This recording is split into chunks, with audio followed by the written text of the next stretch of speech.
hang on 1 second. Oh, there we go. We are live on YouTube. Great. Thank you. Yes. Okay. Mayor Hill, Here. Commissioner Tankersley, Here. Commissioner Gormley is excused this evening. Commissioner Christensen here, and Commissioner Tate.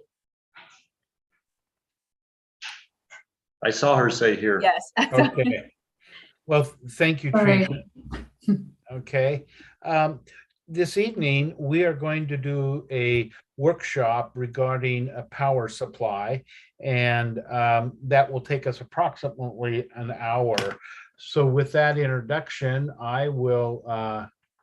we will move to that part of our program. A part of our packet, we have the slides associated with this workshop. So let's see. John, do you want to just introduce it? And I'm thinking we're doing this in-house.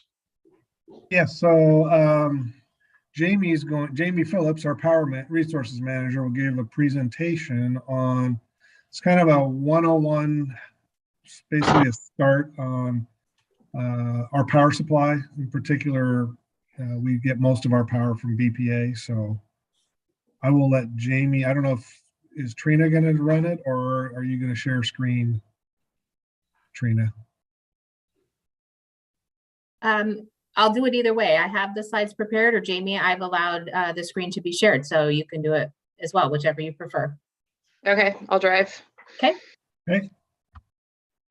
Maybe. Let's see. And multiple.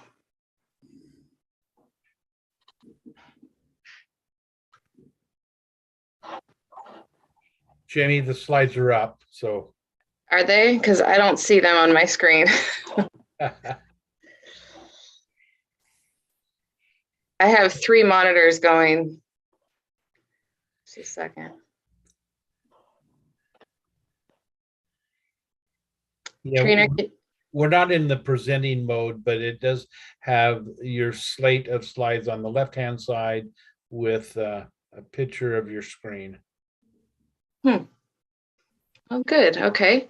Let's see here.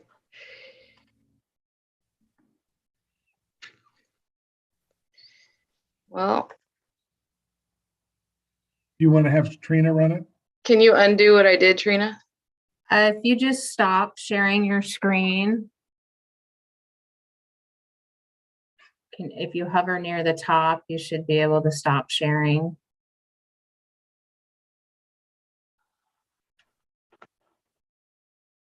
There we go. Okay.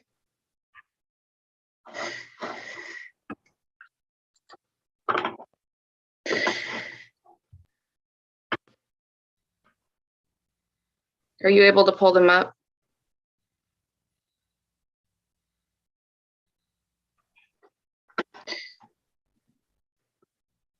Muted. Yeah, let me just pull it up. Okay, thank you.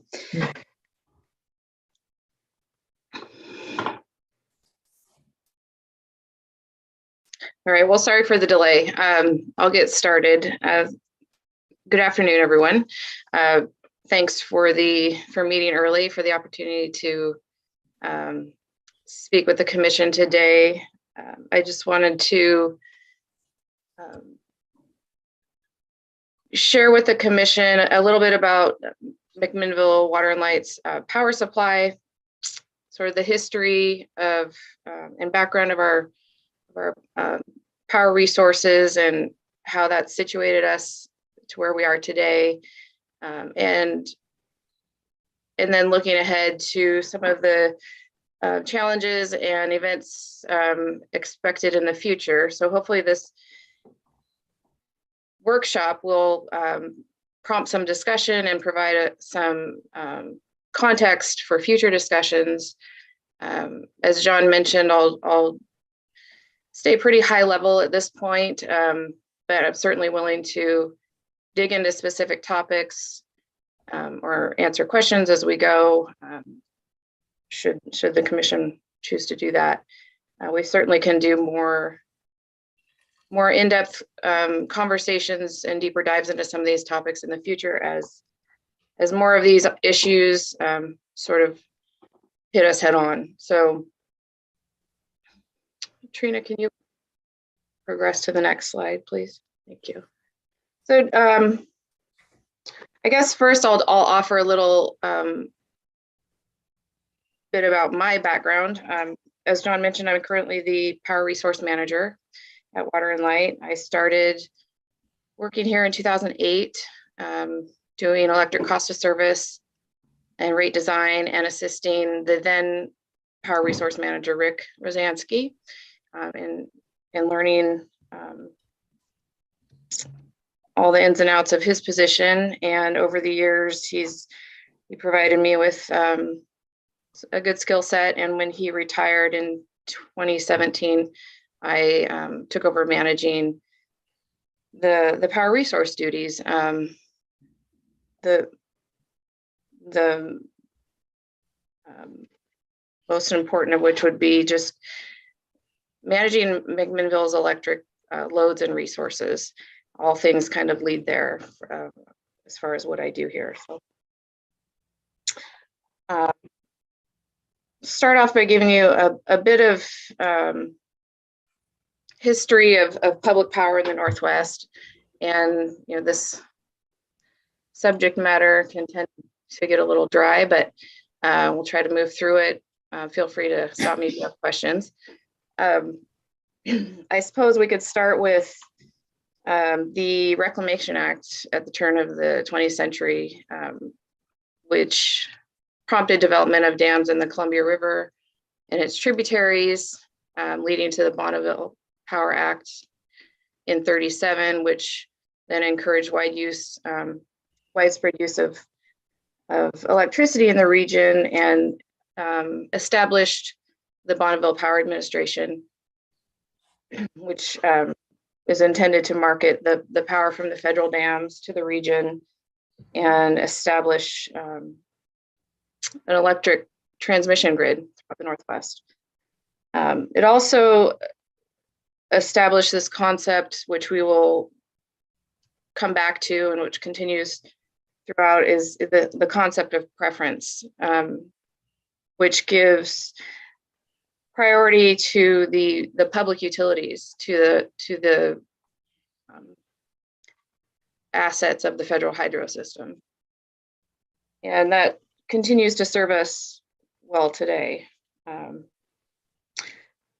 And public power refers to all the not-for-profit utilities, electric utilities, municipalities like McMinnville, co-ops, and PUDs, as opposed to consumer-owned utilities, as opposed to investor-owned utilities, for-profit companies. So initially, the dams on the Columbia were intended for irrigation purposes, flood control, but they generated enough power to support the public utilities in the region. And throughout the decades, the 30s, 40s, 50s, construction continued in the basin. And Trina, if you could move ahead one, please. Currently, there are 31 federally owned dams on the Columbia and its tributaries. And the Federal Columbia River Power System was established, which is a collaboration with BPA, the U.S. Army Corps of Engineers, and the Bureau of Reclamation to construct and operate the dams for power generation, fish and wildlife protection, flood control, irrigation, and so on. The FCRPS also includes one nuclear plant, the Columbia Generating Station, which is owned and operated by Energy Northwest. And the system as a whole currently produces approximately 7,600 average megawatts of firm energy. Many benefits and some constraints as well. So there are competing priorities. It's always, that's always been there, but overall, the hydro system and the FCRPS, including nuclear, have provided flexible carbon-free resource to the region. It's really one of a kind. And I'll just mention that all 31 of these federal dams were constructed and in service prior to 1977. So those decades were a busy time, and also saw a lot of change and a lot of growth in the region. Here's just a graphic of the dams. You can move on, Trina. So massive economic growth in the 60s and 70s created a situation where the demand for electricity was projected to outpace the supply of the federal system. And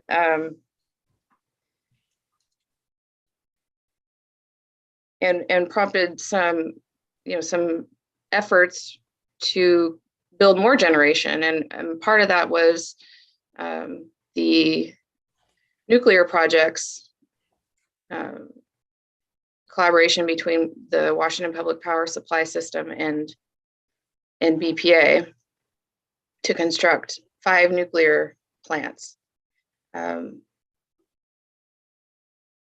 as you may know, that didn't end well. Energy shortages failed to materialize by the 80s, and the project was a major failure for the region, with massive financial implications to BPA. During this time, there were further congressional action to give BPA more authority over transmission and marketing electricity in the region, and trying to better establish the industry. Let's see. Probably one of the more important congressional actions was the Northwest Power Act of 1980, which granted BPA the ability to serve their customers' load growth outside of the FCRPS by acquiring resources in the market. It also put some procedures in place for rate making, established the Northwest Power and Conservation Council for future planning to better project the power needs in the region, and to protect fish and wildlife, and serve the interests of all the parties involved.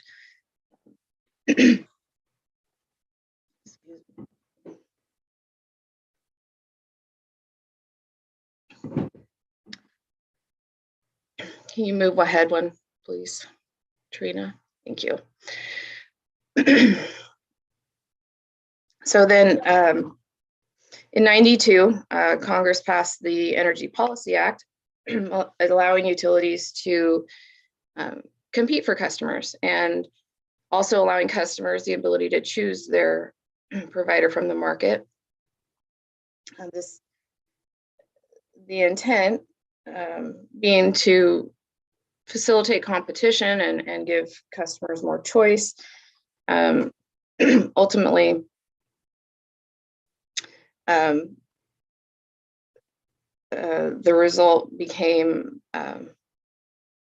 market manipulation, and the energy crisis of 2000, a combination of a volatile market, extreme prices, drought conditions, and BPA over committing the system capability in contracts with customers, resulting in another massive financial hit to the region and to the ratepayers. So that all said led us to the regional dialogue process. Next slide, Trina. Which was just an overhaul of BPA's role in regional power supply and giving customers the ability to meet their own load growth with resources acquired outside of the federal system, and establishing the concept of tiered rates, which allocated the capacity and the generation from the federal hydro system to customers at an established rate. And beyond that,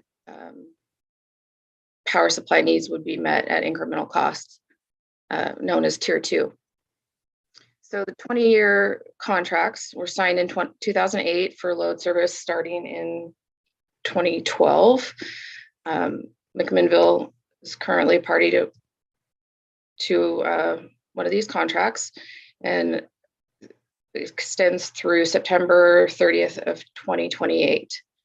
McMinnville is a load following customer preference customer of BPA, meaning that BPA is obligated to serve our net requirements and follow our load as it goes up and down. As we forecast the need, BPA will supply, whether it be all Tier 1, or if we exceed our Tier 1 allocation, be met with Tier 2 resources or our own resources. The regional dialogue process also established contract high water marks, which is the allocation of the federal system, and rate period high water marks, which is just a proration of the system every 2 years following BPA rate periods. Rate periods are every 2 years, and the rate methodology is based in a customer charge that captures most of the costs of the Tier 1 system, but also uses demand and load shaping charges to send marginal price signals to customers. Next slide, please. So more about, I guess, McMinnville's history. Established in 1889 and generated our own power until the 40s when we signed a contract with BPA. So BPA has been providing power to McMinnville over 80 years and provides about 97% of our current power supply portfolio. The remainder being supplied with our interest in the Priest Rapids project, Grant County PUD.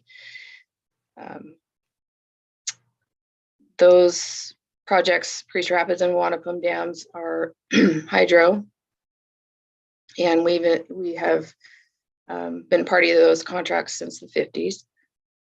McMinnville also contracts with Waste Management Renewable Energy for the output of the Riverbend gas plant, which converts landfill gas to energy.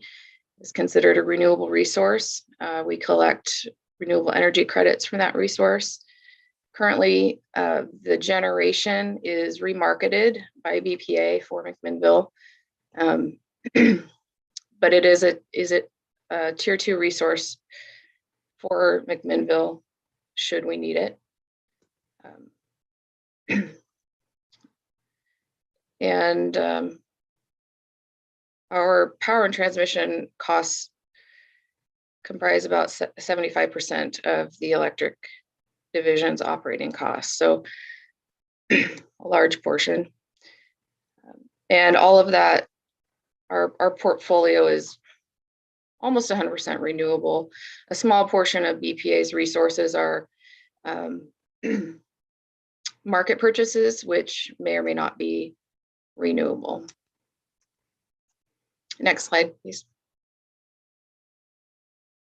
McMinnville's electric load is around 79 average megawatts and has stayed pretty flat over the last decade or so. Low to moderate load growth being countered by a pretty robust energy efficiency program, and that has enabled us to manage our load a little more as far as residential and commercial customers go. We do have 2 large industrial customers that make up about 50% of our load. That's Cascade Steel and Air Liquide.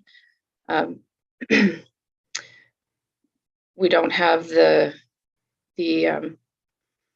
ability to influence those loads as much as we can with energy efficiency initiatives in the residential and commercial sectors. And of course, McMinnville is well known for our affordable rates and our reliability. Next slide. So some of what's facing our utility and the region is this idea of post-2028 provider of choice, as BPA likes to call it. There's a lot of effort and discussion being put into what that looks like. McMinnville is party to the Public Power Council, as well as the Northwest Requirements Utilities Groups, which are strong advocates for public power and good partners, and are leading an effort to propose to BPA what public power would like to see in the future as far as power supply, culminating in this concept paper being proposed by Public Power to BPA next month. And a big effort is being made to align public power and really guide BPA on the things that are most important to us and we would like to see out of the process. Those guiding principles are shown here, but obviously low rates, and preserving the value of the FCRPS to public power specifically as was intended through the concept of preference, and meeting our requirements, making these power service agreements be adaptable and flexible, and also giving utilities the ability to facilitate or to integrate their own resources and to have certain off-ramps in contract terms and those sorts of things. So like I said, we're in the midst of this concept paper to propose to BPA, and then probably later in the summer, I believe July, BPA will respond, will have their own proposal to kick off a series of conversations with customers and regarding post-2028 power supply, and start that process. It may seem early, but in fact, we'll need every minute. Likely contracts would be signed a few years ahead of load service. 2025 or 2026 is reasonable, I would think. So there's a lot of work to be done, and and we're in the middle of that now. So a little glimpse of what's ahead. In addition to BPA, McMinnville also will continue to have its non-federal resources, Grant County and Waste Management, Renewable Energy. Grant County, the FERC license expires in 2052, so we're at least certain until that point. And our agreement with Waste Management expires in 2030. So there will be some further discussion on that as that approaches too. Next slide. Here's BPA's timeline of our post-2028 or their post-2028 initiative. And you can kind of see what I talked about. Their concept paper coming at mid-year this year. And then a lot of workshops and policy development, negotiations, and hopefully contracts being signed in latter part of 2025.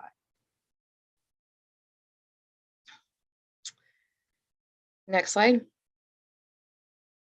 Oh, well, we're already at the end. So that's what I have for you. I'm happy to open it up for questions or discussion. Or if there's topics that you'd like to see more of, we could do that.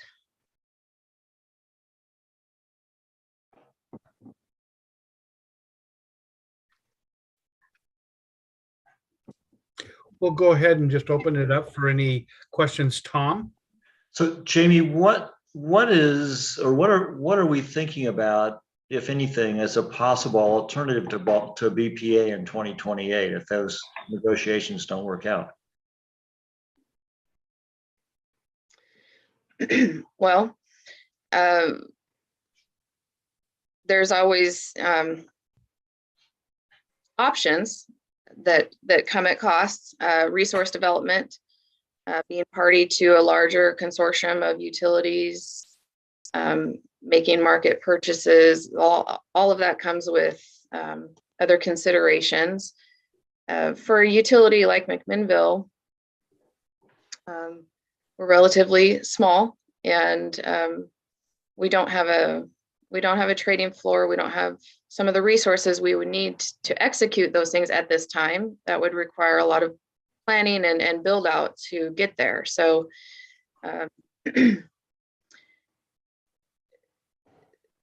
I suppose, we'll see what BPA comes to the table with. And if we feel that there's good potential to move ahead, of course we will. I think that's going to be the case. I think they're going to be willing participant in some good discussion and negotiation with customers. We've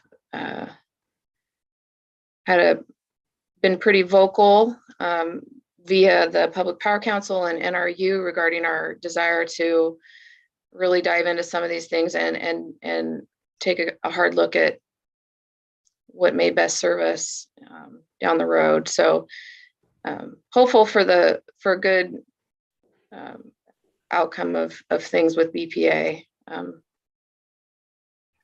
Other options would certainly come at higher cost at this point.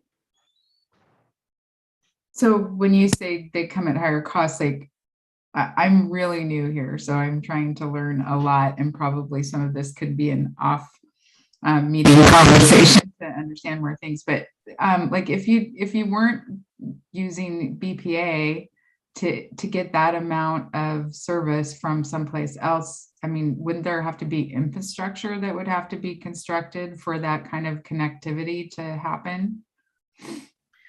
Yes, depending on the route you take, whether it's building generation or purchasing from the market. Currently, McMinnville is not situated to be a market participant in that way.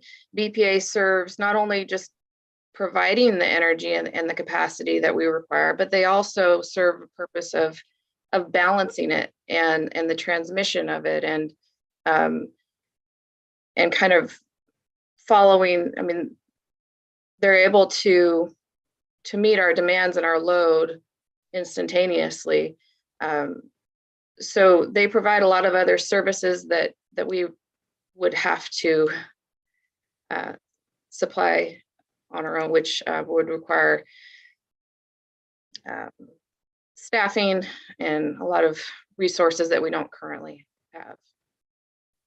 So is this, I mean, it seems like a ways out, but if there was any possibility that something wasn't going to continue with BPA, like, seems like there would be a lot of advanced planning that would have to happen, or there would have to be a exit ramp with BPA that would give you the time and to get the resources and the financial decisions made to do something else. If there isn't an agreement made with BPA in 2028, then is there a way to unwind that isn't just like running into a wall for McMinnville Water and Light?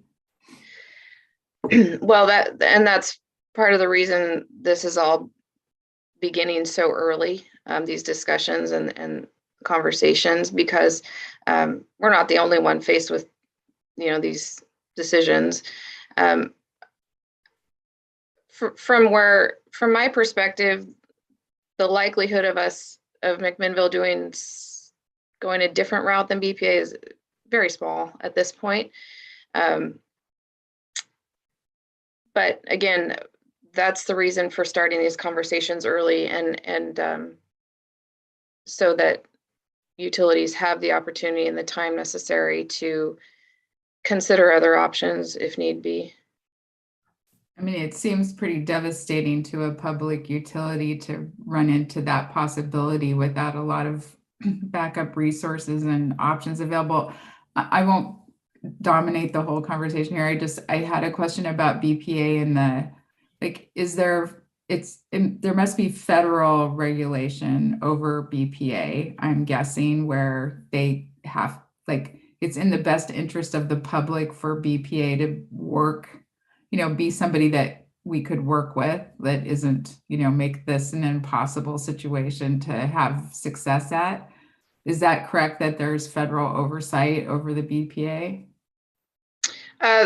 They're part of the Department of Energy. So, they're kind of their own entity, but ultimately their customers are the reason they exist. So without a strong customer base, I think BPA is going to do everything. They're going to participate in the conversation, and they're going to try to serve customers the best they can. But they're regulated by the Power Act and some other federal statutes that kind of provide some guidance and structure to what they do.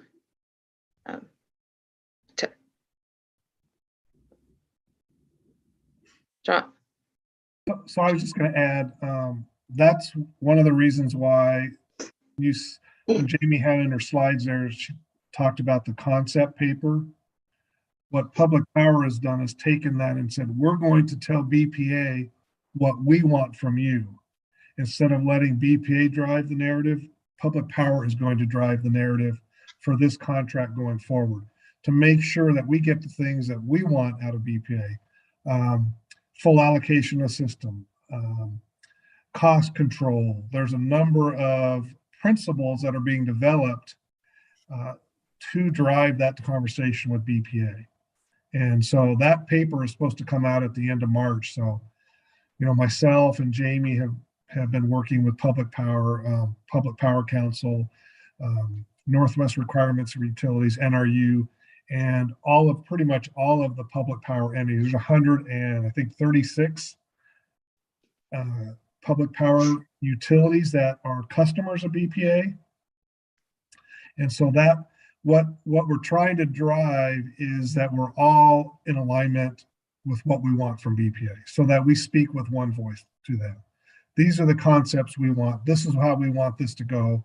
This is what we think you need to do to make sure that we continue to be your customers for the next contract.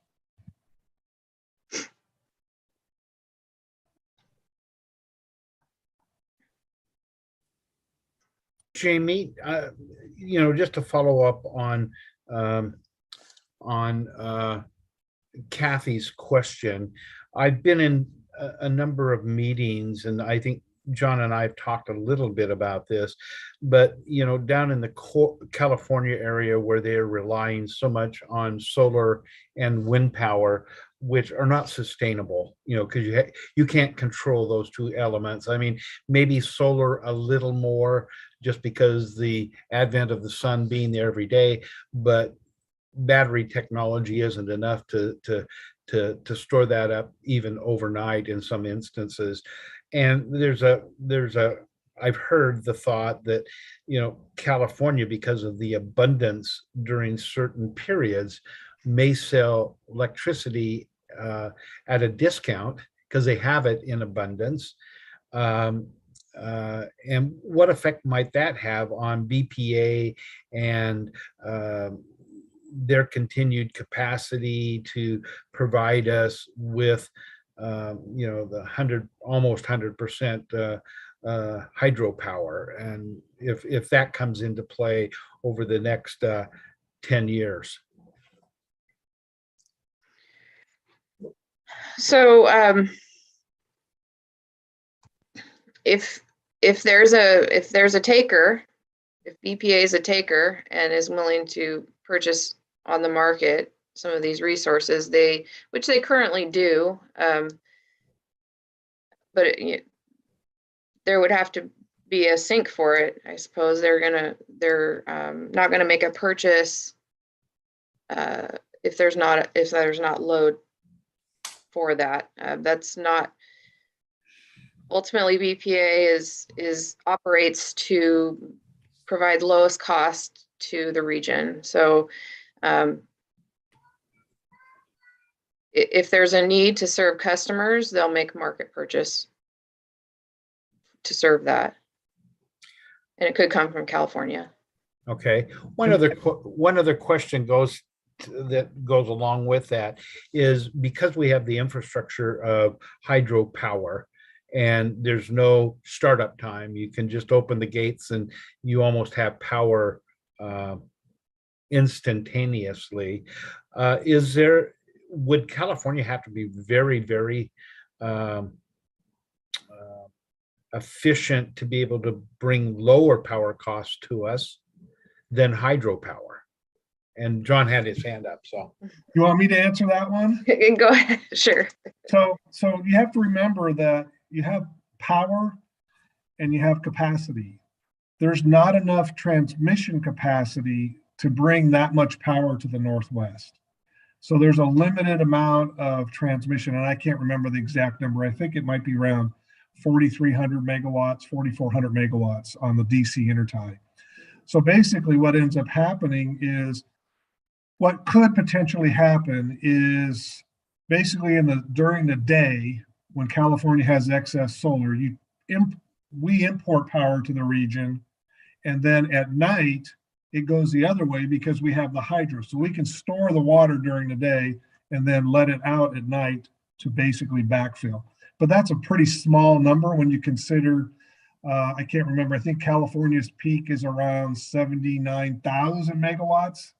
And the whole hydro system is about 7,600 megawatts. So a pretty small number in comparison. The issue that we're going to see is, pretty much going forward, pretty much everything's going to have to be a green resource. Solar, wind, battery storage, landfill gas, renewable hydrogen, or renewable gas, hydrogen. So those are a very small number of resources when you compare that. Solar, wind are variable. I mean, they're only available when the wind's blowing or the sun's shining. And so Then we start talking about capacity factors, and capacity factor for solar is like 25%, which means if I have 100 megawatts of solar, I can essentially figure on getting 25% of that on a reliability basis. Wind is just a little bit higher at around 34%. So those resources have to be married with another resource. So that's one of the reasons that hydro in the Northwest is so valuable, is because those intermittent resources can be married with a hydro resource, and you can store the water when you need to and release it when you need it for when the solar or wind is not available. Tom? You're muted, Tom. But Jamie and John, I think it might be useful if you talked a little bit about firm and non-firm power at this point. I know we used to talk about that a lot. So it might be helpful for you to kind of bring that into this mix of a discussion. Sure. So when BPA talks about firm energy or firm capability, they're basing their output of the system, the firm system, based on critical water in the Columbia River system, and currently that's a 1937 water year. And so they've sized the system to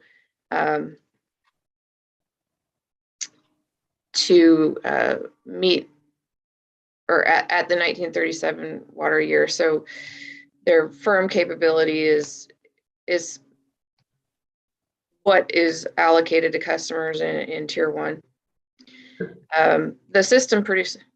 Perhaps you just take a little step back, and for the newer commissioners, just explain the difference between firm and non-firm power, please. That's what I was getting at. Oh. And why that's important.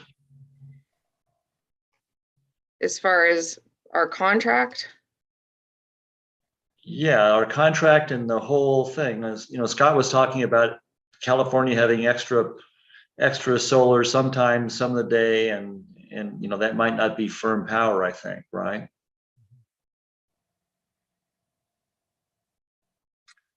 No, okay.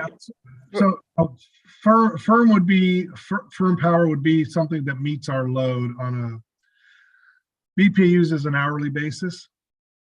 Non-firm would be something where we may have a load that we can run in a non-firm mode. They don't have to run all the time when there is power available.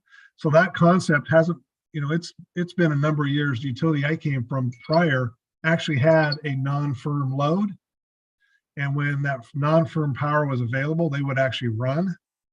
They had a boiler that could run on either gas or electric.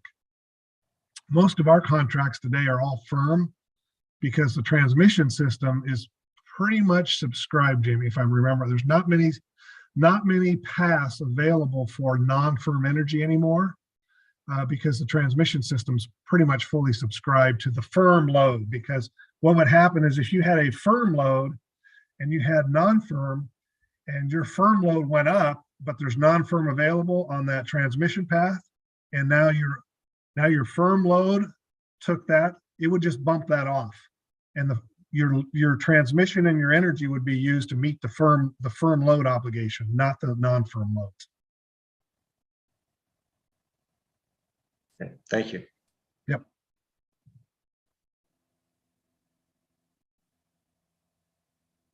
Okay, any other comments or questions? I mean, Jamie, this has been very helpful. You know, for an individual like Tom that has, you know, started on the commission when he was 25. he understands this, but even for myself and the conferences I've been at, it's a good reminder, the history of how uniquely positioned we are in the Pacific Northwest. And, when I have an opportunity to go to some of these, a board meeting or these conventions, and you talk to other individuals from around the country, we're uniquely positioned, and the sustainability of our system. The one thing we haven't talked about is the competing with the the habitat that lives in the river, and that's increasingly giving us much more, I think, legislative concerns of when you can lower the water and when you can't. But again, when you're looking at total capacity, I think we've got such a resource. So this has been very helpful to me. Kathy? Sorry. Kathy, go ahead. I'm sorry, I had a couple other questions. Thank you for that, Mayor Hill. I think there's a large learning curve for me anyway, and for probably some other people. But I did have a couple of questions. One was around, I know that there was information about the fact that when we were planning on looking at nuclear power plants and had some estimates on power growth that didn't materialize. I think a lot of that was probably connected to efficiencies that we've gotten with better power design and power use over the years. And I just wondered from Water and Light's knowledge and look, your information working with other people in the industry, like, are we still expected to see those types of efficiency gains over the next, decades to come? I mean, is it possible that we're going to get to a point where those efficiency rates that we've been experiencing that have kept our loads from growing, at a fast pace are going to potentially pick up again? I guess I don't know what all the conversation is around that industry, around the industry about what to expect in the future. And the other thing I just wondered about in connection with BPA and with all of the hydropower is sort of what discussions are around, around natural disasters, and what, I don't know what shape our dams are in and what that looks like for, contingency planning if 97% of your power is coming, being delivered from that source. Like, is that still the safest way to get the power, even in light of a natural disaster? I'm sure there's been I'm sure there's always lots of conversations around that, but just a little curious, not anything in depth, of course, just a couple of items I was thinking about. So you want me to take those, or? Sure, either way, go ahead. So on the first one, what's on the horizon for energy efficiency is not. So, typically there's technology that comes along to help energy efficiency. We're not seeing as much of that technology as we did in the past. So actually, the regional target for energy efficiency is actually starting to drop. So I think the Power Council's next power plan was the 8th plan, I think, is 1,000 average megawatts, and it's been upwards of 1,400 to 1,600 megawatts. So what we're seeing is the maturing of energy efficiency, if you will. So that is actually starting to drop off a little bit. So the other thing that's going to drive us is the driver to put everything on the electric grid. So, there's this push to make everything carbon free. So, cars, homes, all of that, that's going to drive our loads, and efficiency will not keep up with that in any way. Batteries, the technology for batteries is not there at this time. There's one potential that would be some demand response, but that's not going to solve the whole problem. And demand response basically means that you shave your demand during certain times to keep that peak down. The other question was, Natural Yeah. disaster. okay, so if you look at the map that Jamie had, and this is really what people look at, BPA is actually spread out over the whole Northwest. So, those resources are spread out from Washington, Oregon, Idaho, Montana, and they're spread among a very large geographic area. So the thought process is that you're not going to have a natural disaster in that entire basin or system. Now, BPA has set up, they actually have two control centers. They have one control center at Ross, which is in Vancouver, and they have the second one at Monroe, which is in Spokane. And so they've already split that control, that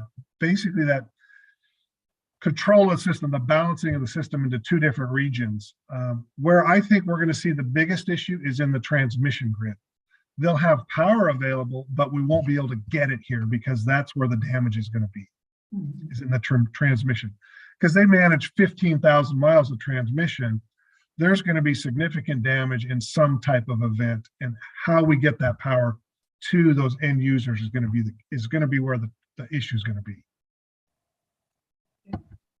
Did I answer it? Yeah, thank you. That was very interesting. And then Kathy, one other piece that a convention I was with Northwest Public Power Association, and John, you can jump in if you might. I know Pacific Power, which is in Oregon and Idaho, Utah, and Utah really big, where they've had coal burning facilities. And that's how they've generated a lot of their power back there. They are starting to decommission those coal burning facilities and convert those to natural gas. But more importantly, they have, I think, earmarked at least one and maybe two to go to nuclear. And there's a company up in Kennewick, Energy Northwest, that really focuses on effective nuclear energy, not the big silos that we are used to, but today the technology is much more cost approached, much more efficient. They can use a lot more of the spent energy, and they don't have to store as much. And so I know Pacific Power is, I think it's in Wyoming, is converting one of their coal to a nuclear plant, and they're looking to see how effective, efficient, and they're going to be with that. But a presentation by Energy Northwest, I was very, very impressed with the growth of technology and the safety associated with that. So John, you might be able to give more insights from that perspective. So there's a company called NewScale, and they're actually out of Corvallis. And what they are, they have developed, or they're in the process of developing what they call SMRs, which are small modular reactors. And what they can do is each module is 50 megawatts, and they can chain up to 10 of those together.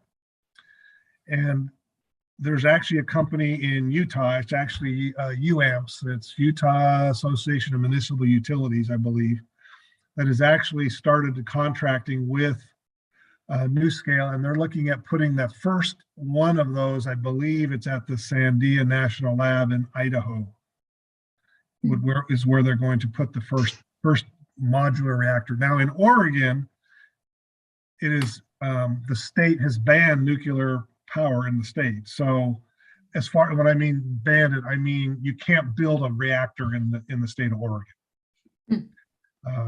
So, yeah, legislatively they have banned those. And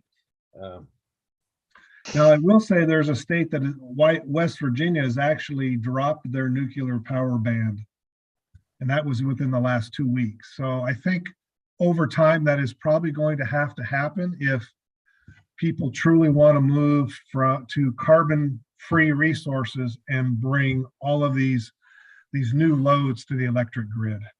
But the other challenge with that is going to be, how do we get the transmission?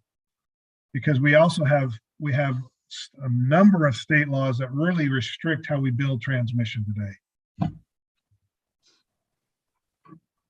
go ahead, Tom. A couple things. First of all, to the newer commissioners, it is very useful to go to either Northwest Public Power Association or American Public Power Association conferences, and it seems there are things they talk about that go over several years. So for a while, it was the different sources of energy you might use. Most recently, the ones that we've been to, it was cybersecurity, but let's see, Eugene, was it Sacramento for a while had a, what was it, John? It was a chemical reaction with water came out of it. What were those? The little, it wasn't a nuclear reactor. It was a, Oh, yeah, it was where they broke the hydrogen apart. yeah, it was very interesting. It didn't work, but we followed it for a couple of years and it was very interesting. But they're real helpful, and Northwest Public Power Association seems to always have something about what's going on in the region and what our regional stuff is. So if you two have a chance to go, I'd really recommend it.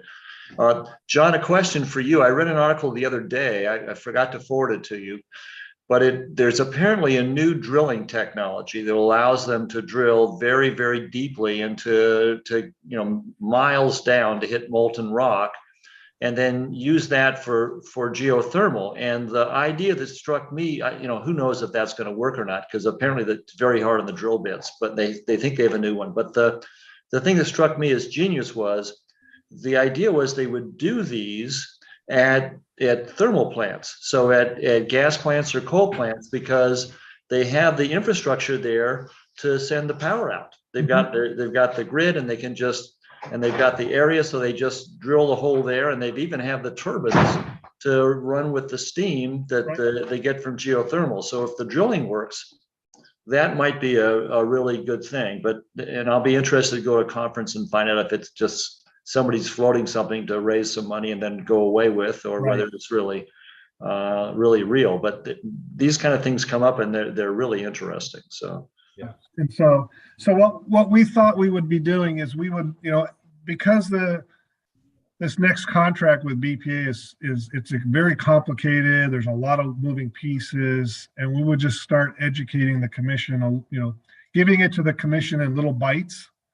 And so really probably the next thing we'll probably send to the commission when we have it is the concept paper that Public Power is working on. So you can see what issues Public Power is looking at with BPA. And I've, based on my experience in the last one and the hours I spent picking Rick Rosanski's brain, I would recommend highly to the commissioners that you call Jamie when you get this stuff and say, what does this mean? Because I sure couldn't figure it out without Rick telling me, and I'm sure I won't be able to figure out the next one without Jamie explaining for me. But because there's so much going on, but staff is very helpful about this, and I think it gives you a better idea of what you're doing. Well, everyone, this is a great discussion, and I'm glad that we had this. It helps all of us to be better informed, and I would second what Tom has said. I know it takes personal time to be able to go on these conferences, but the commission's willing to pay your way to do that, and there are so many topics that we have been able to bring back pertinent information that makes us a better entity.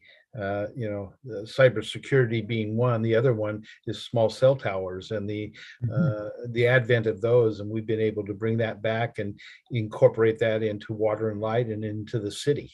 So some of these, because we get presentations from some of the most articulate and well prepared presenters on these topics that really help us. So again, I'll make another plug for what Tom said. If you can get away, it is going to be well worth your time. So, well, it is 5 o'clock right now, and we are in our commission meeting, and we will kind of pull out of the workshop mode. And Jamie, thank you so very much putting the time and the effort in and having that for us. These slides are going to be ones that I keep because it just helps us tell the story, and I need a lot of help in telling the story sometimes. So, okay, That takes us to item number 4 on our agenda this evening, which is the consent agenda. We've got 4 items on the consent agenda. And is there any commissioner that would like to take any of those items off the consent agenda and put them on our regular agenda this evening?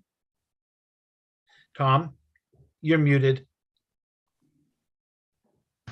I don't need to take it off the agenda, but I just want to say that I'm very happy that we're participating in the program with YCAP to help people with their water and sewer bills as well. I really appreciate staff, keeping on top of that and giving that opportunity to our lower income customers. So I don't need to discuss it any more than that, but I just didn't want to let it pass without saying that. Thank you, because it's taken us a while to get to that point where we feel comfortable that they can assist and help us from that perspective. So thank you. If there's no one that would like to take any item off of the consent agenda, what I'd like to do is ask for a motion to approve the consent agenda.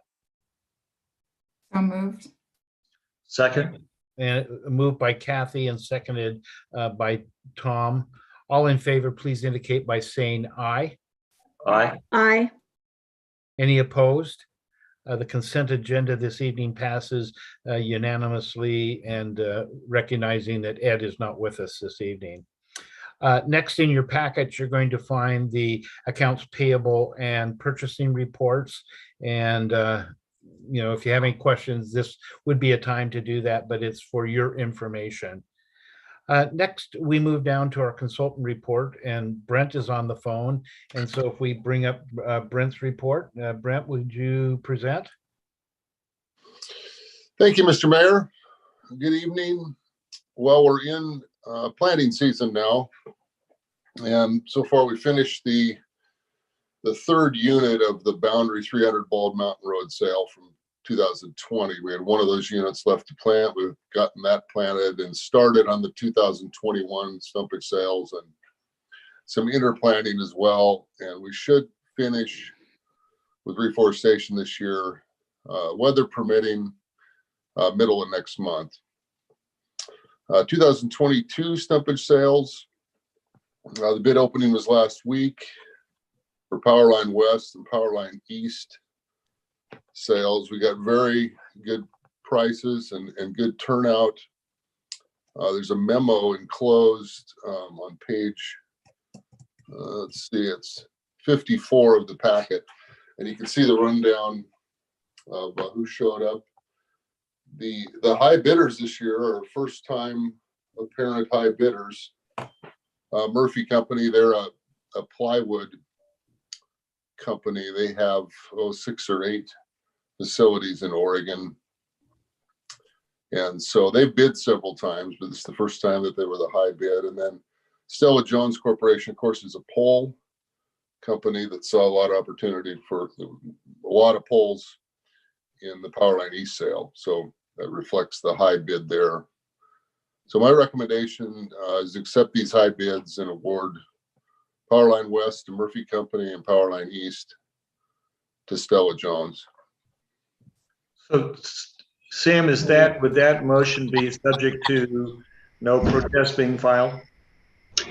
Yes, and if you'll permit me, I'll give you some language that we typically see in a motion.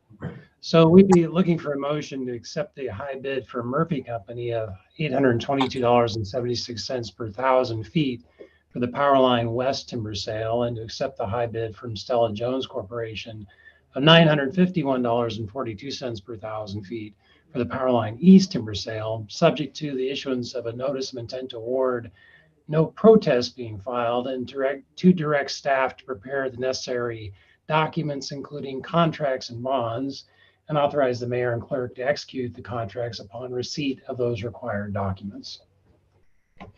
That's what I meant. So moved. Thank you. So we have a motion on the table. Do we have a second? I'll second. Thank you, Jody. Any further discussion on these bids or these bids that are in front of us and the acceptance of those, given the conditions that Sam laid out for us? I like the numbers. Yeah.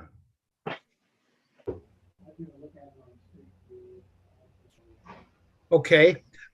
With that, let's go ahead and we have a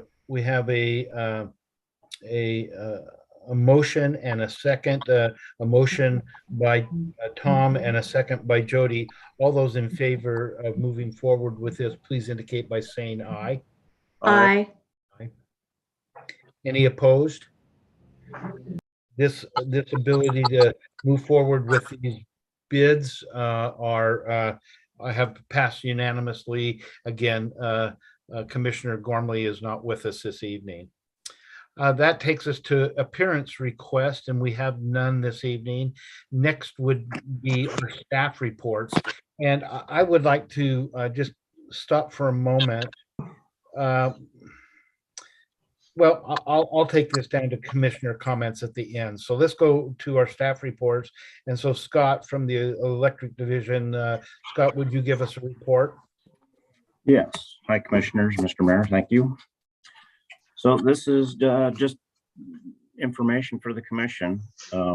Recently, MW&L received the platinum level designation in the Reliable Public Power Provider Program through the American Public Power Association. And that's for recognizing reliable and safe electric service. There's 3 different designation levels in this program, gold, diamond, platinum. And they're all achieved based on meeting certain qualifying criteria. There's quite a process that is involved with this. So applications are reviewed by an 18-member panel comprised of national utility experts in safety, transmission, and distribution, as well as system planning. So we received the designation of the gold level back in 2019. That was the first time that Water and Light was recognized by the APPA program. This time we achieved the platinum level, and there was a score based on a level of 100. We achieved 97 of the 100 points that were possible. So the RP3 designation, it lasts for 3 years, and it recognizes public power utilities that demonstrate proficiency in 4 disciplines: reliability, safety, workforce development, and system improvement. We joined 274 public power utilities nationwide that hold this designation. So we're pretty proud of that, and just wanted to pass along to the commission. So, and attached to the memo is a picture of the plaque that we received. So. Great, super, thank you. Yeah, for when we go back to conferences, this is a very high designation, and it's in our trade shows. We see a lot of this, don't we, Tom? And this is a great recognition. So thank you. Let's move down to Marcy and have her talk to us. Well, Marcy's our human resources manager, and we'd like to have her talk about retirement notification incentives. So Marcy. Good evening, commissioners and Mr. Mayor. Tonight I wanted to share with you that staff is looking at developing a retirement notification incentive. The idea is that if an employee notifies us in writing of their upcoming retirement, a certain number of months in advance of the retirement, then when they retire, we would do a calculation of an amount based on the amount of notice that they gave and a percentage of the sick leave that the employee has accrued. And we would put that calculated amount into their existing VIBA account. Having a good amount of advance notice of an upcoming retirement allows us time to make staffing changes in a more timely manner. We anticipate up to 10 retirements in the next 5 years. I took a look back to the past 15 retirements, and of those retirements, half of them gave us 3 months or less. Staff is working to develop this policy, and we'll bring it to the commission at a future date. And I'll open it up for any questions or discussion. Any questions for Marcy? I don't know what a VIBA account is. Thank you, Kathy. Same question. Yeah. So Aviva account is it's similar to a flexible spending account if you've ever used one of those, only it doesn't expire after the end of the year. So each of our employees has one of these that we contribute to throughout the year, and it's their account. So when they retire, they can take it with them, and then they can, it's only to be used for medical expenses, but they could use it for medical expenses in their retirement if they so chose. I see. And Aviva is only open to public employees also. So, and it's primarily Oregon and Washington, if I remember correctly. So. Okay, thank you. I think it's great forward thinking to be looking at this and also looking back to see what your trends were. So great to hear that you're getting ahead of the upcoming changes that are going to come. And I think it was a very good way to think about how to do it in a way that helps the employee but doesn't increase their tax burden, doesn't increase our PERS burden. So I think I commend you on looking at a way to incentivize this in a way that works for everyone, the best efficient way to do it. So thank you. Any other discussion or direction for Marcy on this? Again, as you indicated, Marcy, we'll put a little more time and effort into this and bring it back to the commission for adoption, correct? Correct. Yep. Thank you very much. Thank you. Let's go down to old business, and let's go back to our broker dealer firms for investment. And so Mark, and this is for U.S. Treasury obligation investment. So Mark, if you'd update us, report to us. You've given us a good write-up on this topic. Thank you, Mr. Mayor, members of the commission. Yeah, I wanted to give an update tonight on the process that we've been working on to date to be able to consider a U.S. Treasury investment. Since the last, and I'll kind of talk about three things: an update on brokers. So I've made some additional contacts, and that's reflected in my staff report, and then done some work with the bank to what it would take to open a safekeeping account. And then something that we considered after the last meeting was an investment committee. The commission may want to consider that. So, so I'll touch on all three of those. So as far as the broker update, I've talked to 4 additional brokers, which makes a total of 5. And also in the course of this work, we've made changes to our broker dealer questionnaire. So I've attached that to the staff report so the commission could see that. And so I'm still working with brokers to get information. I'm probably going to reach out to a few more. It's really just the process I've been using is just to contact other finance directors and just trying to determine who those folks are. It's not an area that I have spent a lot of, I don't have a lot of history with brokers. So this is, I'm kind of, I guess, cutting my teeth here a bit. That's where we're at right now. And I've listed those folks that I've made contact with in the staff report as well. And then as far as the bank, we've received contract information from the bank. Myself and Water Light General Counsel have reviewed those. We noted that the agreement is governed by the laws of the state of Minnesota. So we've inquired with the bank to see if that could be changed to the state of Oregon. And so we'll make that request and see what they do with that. So we're working on that. And then finally, the investment committee, the policy, our investment policy, that is an option that the commission can establish an investment committee if desired. The thought was the investment committee, if established by the commission, could be used for going through all the information requested from the brokers, and ultimately to come back to the full commission with a recommendation for approval on a list of approved brokers for making U.S. Treasury investments. Or that committee could just be used as kind of fact finding, but no recommendation. So in thinking about a committee, if it was handled similar to like the audit committee, would be maybe a couple of commissioners on that committee. And then as far as staff, we had thought of the general manager, myself, and general counsel as staff on that committee. So this evening we're looking for some direction there if the commission would like to have an investment committee. And then also if that committee would be used to make a recommendation, or if it would just be used for fact finding.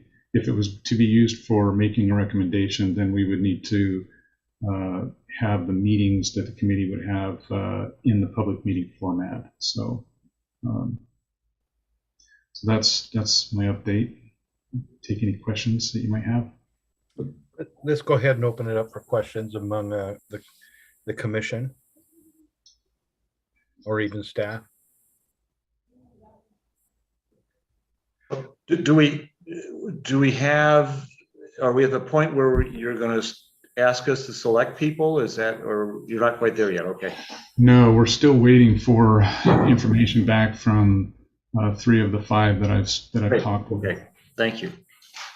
And just for clarification, would the investment committee have a role in determining who the person was that we're choosing, or they would be more an advisory? Can you describe the role of the committee, what their role would be? Yeah, maybe I'll jump in on that. And what Mr. Dunbar was referring to in terms of whether it would be in a public meeting setting or whether it wouldn't, might depend on that. If the commission wanted to direct the committee to essentially even make recommendations on who to select, then that would probably push it into a public meeting format where you're basically, making fact findings and making decisions that are really probably going to be adopted by the commission later in a public meeting.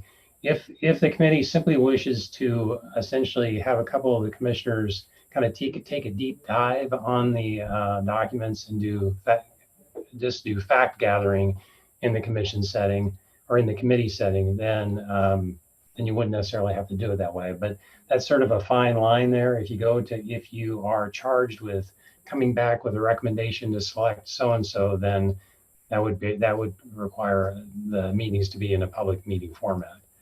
I realize that's sort of a fine line there, but that's kind of where the public meeting laws are.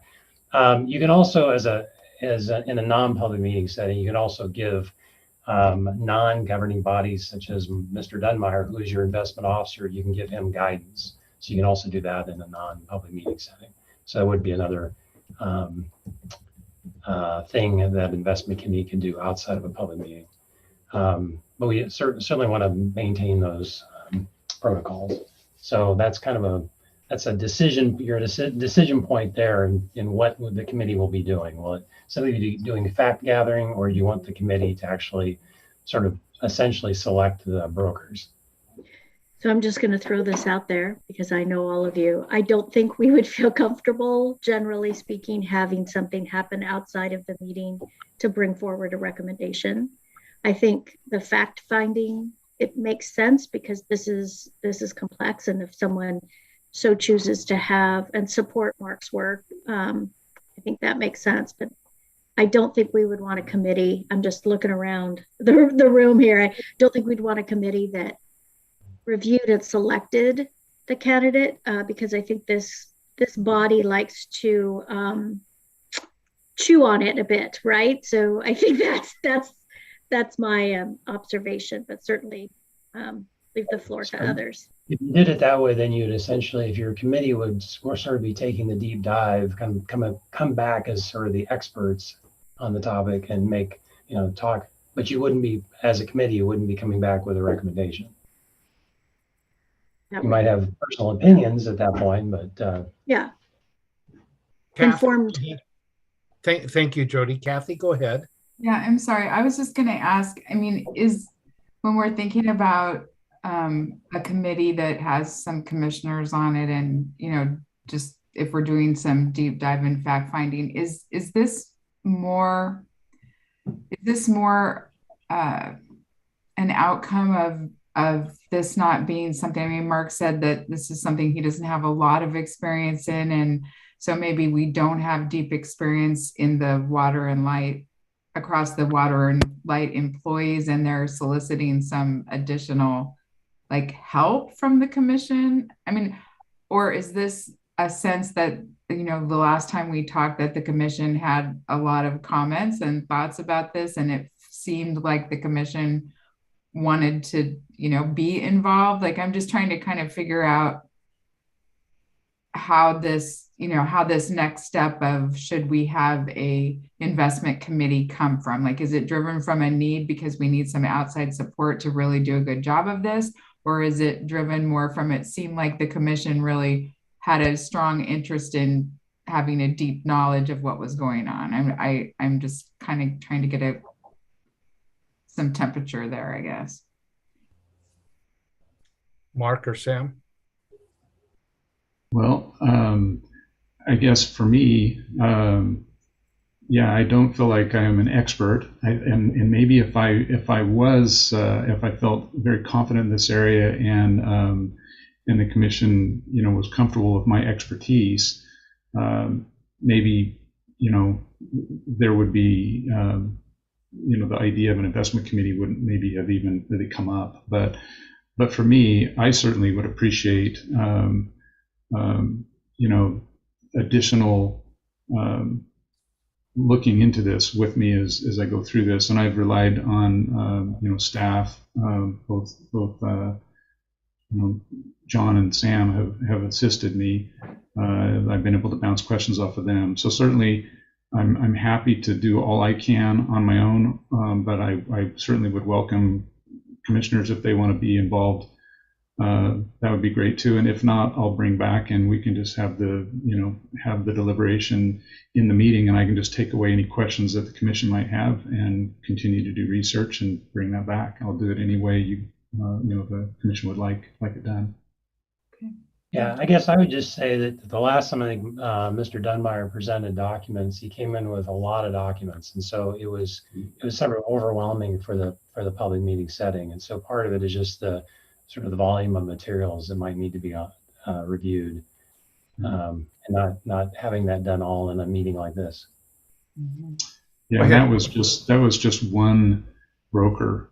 This next time we would have potentially 4 more to add. Tom?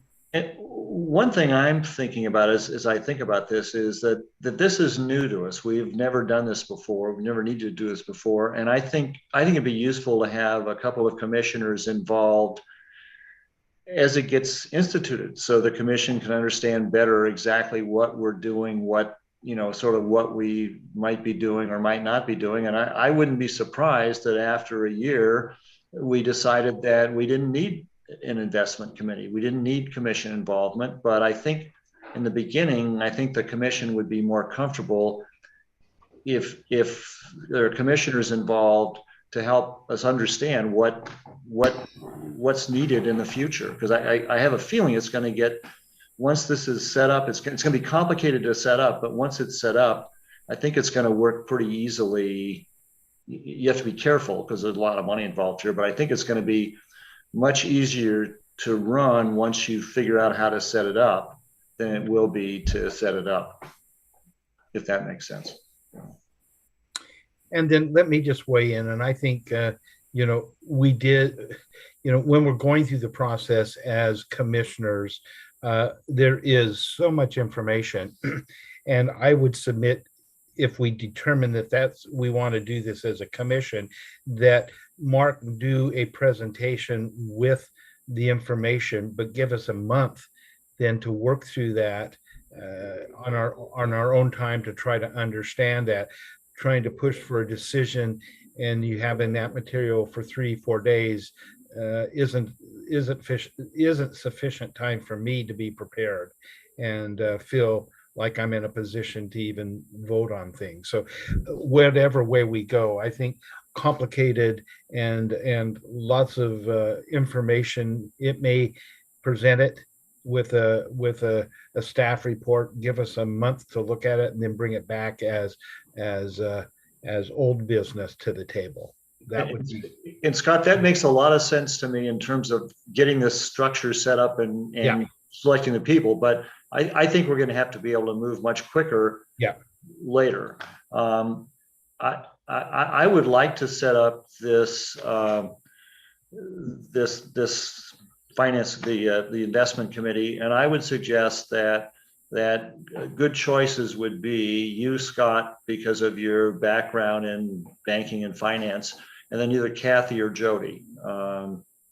So whoever, and I know both of you have a lot on your plates, but I think that you know that you're more likely to be longer term in the commission, and that it'll be more important to have your knowledge and input.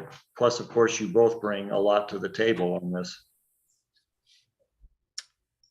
Thank you. I'm wondering if we can nominate Ed since he's not here. Because I was nominated to a committee when I wasn't present. So I'm thinking, but I look to Kathy if she's interested. I would be, how about we see if this is something that Ed has a deep desire to do, and if he doesn't, I will volunteer. So my recollection is that one of the commissioners was quite upset with the process where we nominated somebody when that commissioner wasn't there. Yes, and I remember everybody laughing. And I don't want to go against that lesson that I thought I had learned. So yeah, but I think Commissioner Gormley is a much more sophisticated Jody, I know Ed a lot better than you do, and I think Kathy's more sophisticated than Ed. There's no question about that. Make note of that in the record, okay? He won't argue. So I think it's important that we have a commissioner who is more likely to have a longer term of service on this, to have the knowledge on it. I really do. So nice try, Jody. Okay, so Mark, did you get some direction there? So should we have a motion to set up the investment committee and name our people, or do you really want to talk to Ed? Well, the only thing I think about Ed is just his experience in labor and some of those trusts that he's involved in. I mean, this is investment, but I think part of his experience is these trusts that he's been very involved in, and those become very, very technical. But that would be my only move for Ed, is because of that, the trust that he's worked with through the Plumbers Association. Yeah. And the other thing, I was just going to say that this is the foundational committee, right? Like they're going to be kind of setting the stage, and then after that, we can maybe have other commissioners participate.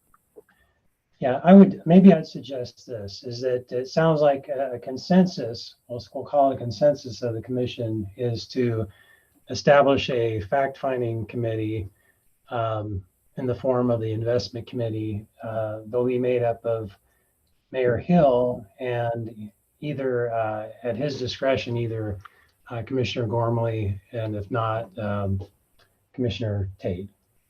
And I think the minutes can reflect something of that nature and get us going. That's great. That makes sense to me. It does. Is there a direction on the staff members on that committee? I think John and Mark could figure that out. Okay. And it might be the two of them. And it might be Sam too. Who knows? Yeah. So. Yeah. So that'll be left to the discretion of the general manager. Sounds like. Like that. But we should protect our clerk and say that Trina doesn't have to do it, right? So Sam, are we prepared for a motion or? I think I think it's proper for us just to have a consensus. I think we can, Okay. as long as the commissioners are unanimous, we can reflect it as a consensus. Okay, Yes. so we'll have a consensus, and so all in favor to move forward with an initial investment committee. So indicate by saying aye. Aye. Aye. Aye. Looks like it's unanimous, Sam. So we do have consensus. Okay, new business. This evening we have had a visitor among us. And I think what I'll do is, John, I'll turn it over to you to introduce Patty and share with the council. I think most of us have met Patty, some of us many, many, many, many times on Zoom calls and a couple times in person. But go ahead, John. Sure. So I'd like to introduce Patty Herzog. She was selected by the MEDP board to replace Scott Cooper, who replaced one of our commissioners, who shall remain nameless, but we all know who she is.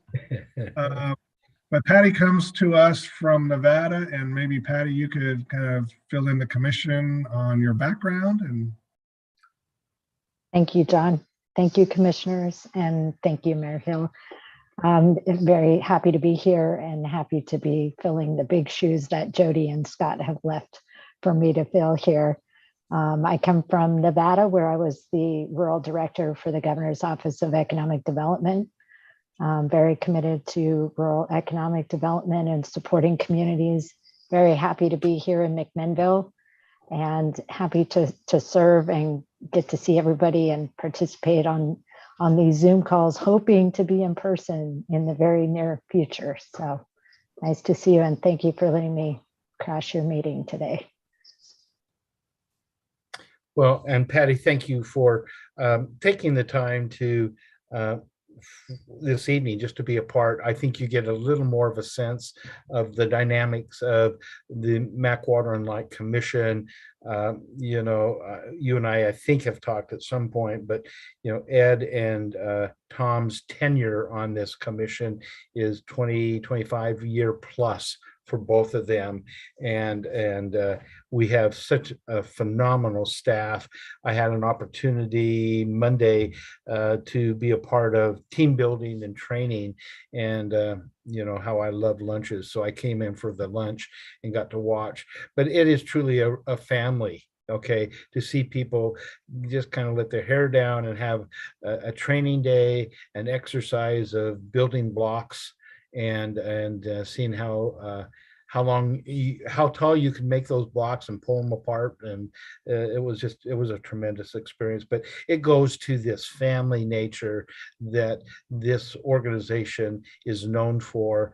And then I think the other piece, that the charge of this commission is to provide the lowest cost water and electric to our citizens, but with customer service as job one.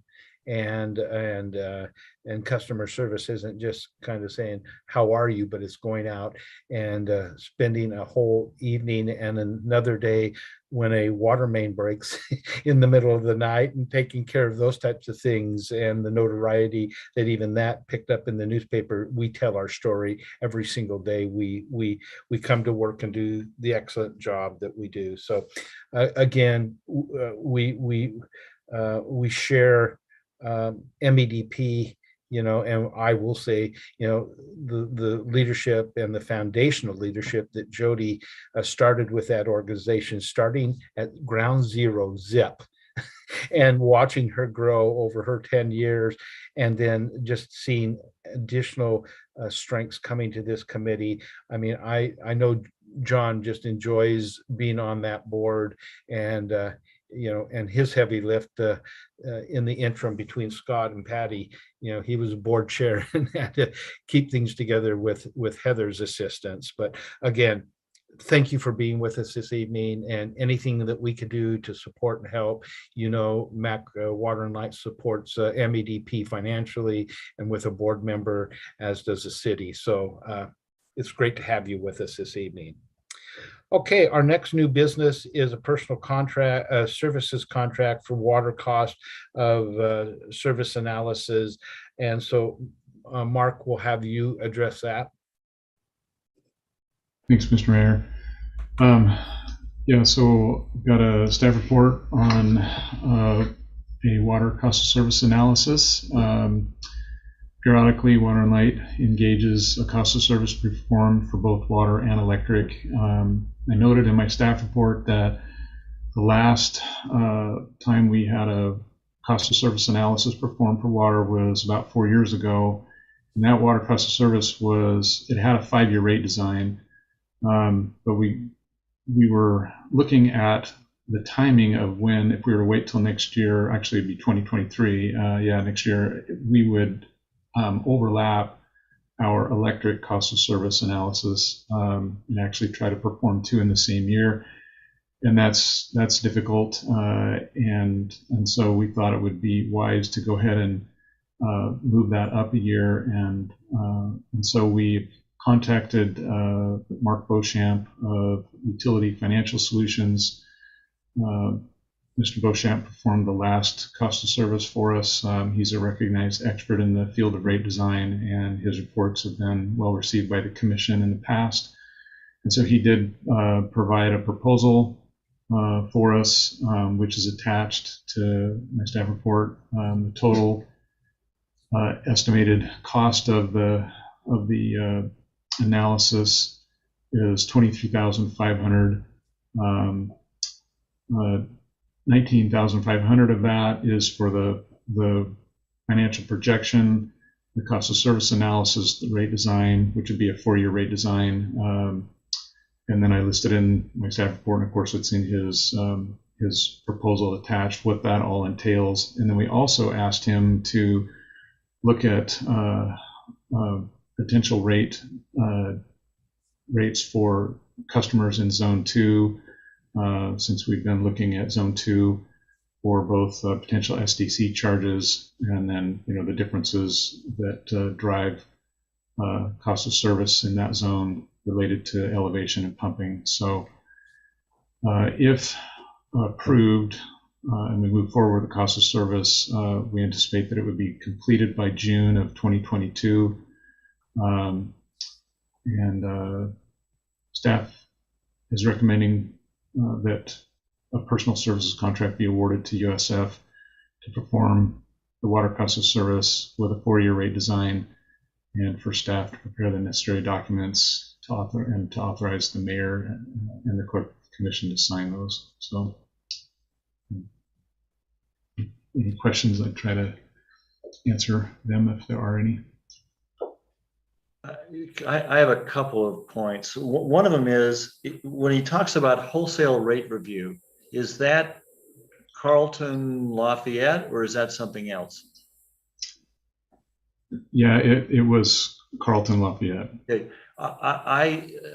And I appreciate the other commissioners jumping in on this, but I think the commission has made a definite decision over many years in negotiations that we will not be selling water to Lafayette and Carlton at cost of service, and that we will be selling at the contract rate, which is, depending on which box they're in, is either one, I think it's 1.5 or 2 times our residential rate. And so and again, if I'm missing something here, the rest of the commission should stop me, but I think we should tell him that it is not, that he is not to look at cost of service for those, and that any profit we make on that will help us pay for the future system. And I think that's what we've been talking about and negotiating, and it was not an easy negotiation. I think we've come up with something that's fair to our ratepayers and fair to Lafayette and Carlton's ratepayers as well. So I don't want to spend any money with him about talking about how to change that, because I'm not interested, and I think the commission has made a decision that it's not interested. Does that make sense to everyone else? Would It there was- be, Go ahead, Jody. I'm just wondering if there would be value in understanding what that cost would be in the long term. I understand that we won't change our structure, but I just wonder if it's a data point in decision making that would be valuable, but I don't know that. So what I'm thinking is that those rates will be those rates. And we don't have the right to increase over that rate because our contract said that that's what it would be. So it's not like Mark would come back and say, you should be charging these people more, because we can't, we've contracted to charge this rate. So I'm afraid that the only thing he'd come back with is, well, under theoretical cost of services, it maybe it costs less to serve them, but that I think it just upsets people. If either it's a result that we can't do anything about, or it's a result that will upset people. And if we're not going to change it, I think it's a data point that we shouldn't pay for. But that's just me. So, Jody, does that make sense? Or Kathy? Yeah, I'm sorry, I have to kind of take your lead on this, but what you're saying makes sense to me. Yeah. I mean, maybe Sam could send you copies of those contracts to look at, just to have an idea of what we're talking about here on that. Okay. What we tried to do was we tried to set a rate that was fair to our ratepayers, that's going to be way less than what they would pay if they could buy water from somewhere else, but that protected them in the sense that they know that we're not going to cheat. We're not going to cheat our own ratepayers to cheat them. That's they have a right to worry about, are we going to overcharge them? And if they know that they're going to pay 1.5 or 2 times that rate, and they know that's less than what their others, then they're okay with that. And I think that's what made it a win-win. And I don't think we need to have Mark tell us, well, it should be a different number, because it's not going to be a different number. Yeah, makes sense. And I think when the contract was negotiated, we did do our due diligence of the cost of service, and then we signed the contract, and then it's a done deal, as you say, Tom. Yeah, and I believe that Mr. Tankersley, correct me if I'm wrong, I don't have the contract in front of me, but I believe it's both rates, outside city rates are tied to our inside customer rates. So they do travel with the cost of service, as do our outside city rate. They all travel in the realm of cost of service. They just travel at a multiplier. Yes. Okay. And then the second point is that Jody was on the meeting with the city, the joint meeting, and so was Scott, of course. And it sounds as if it's fairly likely that the city is going to add a substantial charge to our customers' bills this year, about the same time we would do our rate increase. And it would be many times what our rate increase would be. But we have a history as a commission of trying to protect our customers from huge rate increases. And we did it when the city, and it wasn't clear at the meeting, we did it when the city first got the new sewer plant and had the bonding, and it was a long time ago, but we did it then, and we didn't raise rates for a while. And we had a discussion a couple of years ago that I think Jody recalls, about SDCs, and we decided not to do that because that would impact the affordable housing in the city. So with this rate increase coming, I would like Mark Beauchamp to tell us if we could forego any water rate increase this time, even though our plan is, sort of what would the consequence be of putting that off to give our customers a little breathing room? And I realize it would mean a slightly smaller increase in the future, but my gut reaction is that we've got room to do that, but I want to know from Mark Beauchamp. So is it okay for the rest of the commission that we ask staff to look at the possibility of not having a rate increase this time in water? Okay. I think everything you said, Tom, is accurate. We don't know what that the percentage that we're going to use as a city services fee, but it is John, Jeff, and I met this morning and indicated that the majority of the council is going to be moving in that direction. We just don't know what that dollar amount is at this particular time. And if the council may change their mind, so I don't want him just to focus on that, but if he would present that as one of our choices, please. And as Commissioner Tankersley said, I was in that meeting, and Mayor, I don't remember if it was mentioned, but this would be a service fee that does not have a sunset. It is not. It would at the discussions at this level, it is to cover a $2 million gap between our income and our expenditures. And then the council will be looking at, I'm sure, something above that amount, because 2 million would just break us even right now, not being able to provide any further services, whether that be it fire, police, or any of the other services that we're looking at. So there would be no sunset to this at this point. And Mayor, was there any discussion about capping the amount that the city would be looking at? In other words, if there's no sunset, is there a cap to the amount? At this point, we've not gone down that discussion enough to determine that. Again, I think the direction of council would be enough monies so that we could start building our ending balance back up to where it needs to be. And then secondarily is, we are moving forward with trying to create a fire district within the area.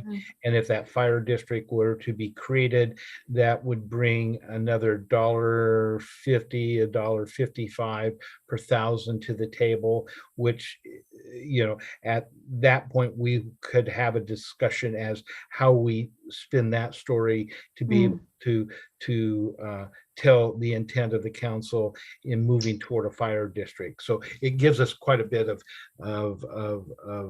variance, I think, to grow the services.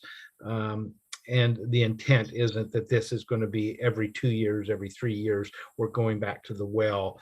But again, we haven't had total discussion around that, and that would be something that would be further discussed at the council level. So I hope there's some clarity in what I've said. Thank you. But the one thing is, there's been no discussion of 3 or 4 years sunset and it going away. I think there's been more of a discussion of how we are going to implement the fire districting and how we are going to use the additional capacity coming through the legal taxing limits when that goes away. Thank you.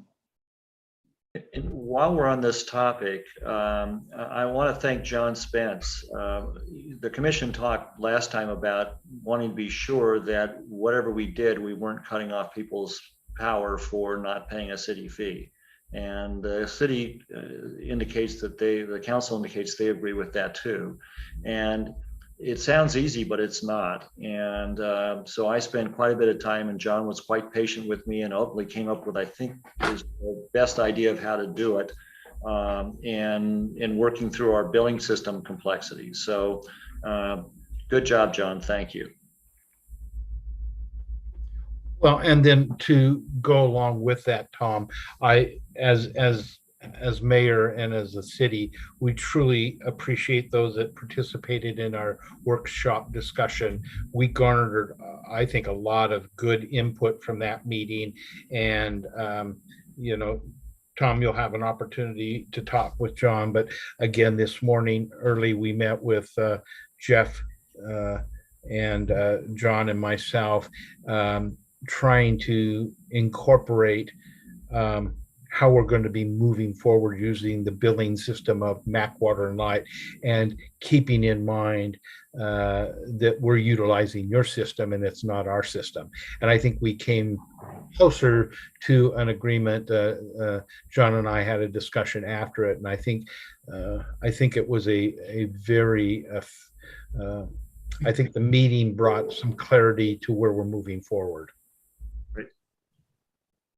Okay, back to where we're at right now is the personal services contract. And if we wanted to move forward and contracting with Mark's company, the Utility Finance Solutions LLC. Any other comments? I would just maybe make one just for clarification for me. So what I heard is I need to go back to Mark, Mr. Beauchamp, and request that we don't include an analysis on the wholesale rate, and then also on his rate design. It sounds like we're looking for two options to be presented. One that includes what we would normally have in terms of, you know, just kind of a standard rate design that you would normally come up with, and then the other would be a rate design that includes no rate increase for the first year. And the effect that would have on Yeah. Right. Is it the first year? Because weren't we doing this to, I thought we were doing, sorry, maybe I got confused, but it's typically a 4-year process, right? And we're just talking about delaying, looking at what it would look like to delay for 1 year. Does that overlap with the other increase for? electric? Well, yeah, no, because once the analysis is done and we're just moving through the rate design, the analysis would happen this year still, so there wouldn't be an overlap with the electric analysis, which would be done the following year. But we do have, you know, a 1.75% rate increase on the electric that we'll be bringing to the commission this year sometime. So I'm going to want to talk about that too, John. yeah, that's why I figured you would. Yeah, but this is, if we're doing a rate design, if we have him, we can make our own decision on that. We did that during the pandemic, but if we're doing a rate design, and to kind of clarify, I think Kathy's question or expand it, we're asking him to make a recommendation or an analysis based on there being no rate increase in this when the water rates go up? October? Yeah, this October of 2022. But I understood during the meeting with the city that this process was going to take several months, that it wasn't going to occur in July 1. Is that right? It's still the intent to make this coincide with our fiscal year, which would be July 1st. But now, if we're not able to do the billing, then we're held to whenever we can do the billing. But July 1st to coincide with our 2022-2023 budget is the intent to start this city services fee. Oh, maybe I misunderstood, but I understood that it was going to be 9+ months to. I think we've narrowed down the scope that that with the vendor of MW&L that we may be able to get to July 1st. We still have to do some. We have to run the billing process to make sure there's no glitches. So it's getting close, but I think we will have that going. I would anticipate in 2022. And John, you can correct me if I'm misstating. No, I think really it's going to depend on when we pull the trigger and the estimate from NISC. And so I think what we're thinking about is we would bring something to the commission in March to move forward with this process. We don't have, we're still waiting for some of the parts and pieces on how this whole thing is going to work. And so that's what we're trying to get together. And that's what Tom was talking about with John Spence, how that process is going to work for, delinquent payments and those types of processes.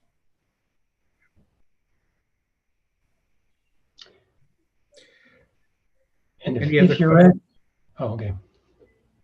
Seeing none, let's turn it over to Sam. Well, I was just going to suggest some motion language if you're ready to take a swing at it. Trying to make Trina's life a little easier. I would suggest language along these lines. Find most advantage to Water Light to award a personal services contract to Utility Financial Solutions, LLC, to perform a water cost of service analysis and rate design and direct staff to prepare a rate design. Let me back up. To award a contract to Utility Financial Solutions for a maximum price of $23,000 to perform a water cost of service analysis and rate design and direct staff to prepare the necessary documents and contracts and authorize the mayor and clerk to sign, and to request UFS make no analysis of wholesale rates, to also request UFS present consequences of no rate increase this October. So do we have a motion? A clarifying question, if I could. Go What ahead, if the Jody. what if the contract amount changes based on the changes that Mark will be asking for, the cost of the contract? Go ahead, Mark. I was going to mention that the contract is actually 23,500 as presented. So my guess is it won't, because we often come up with something and he comes back with a redesign, and I'm just trying to be courteous to him here by telling him ahead of time. So yeah, you can come back to us if we need to, I think. So Mark, it's 23,500. That's correct? yes. Okay. Actually, I think you're right and I'm wrong. Okay. Yes, I love it's it. 23,000. Sorry. Thanks, Sam. All right. it is. Yes, it's 19,500 and 3,500. Okay. Yeah. Okay. With those clarifications and inclusion into the motion, do I have someone that would like to move?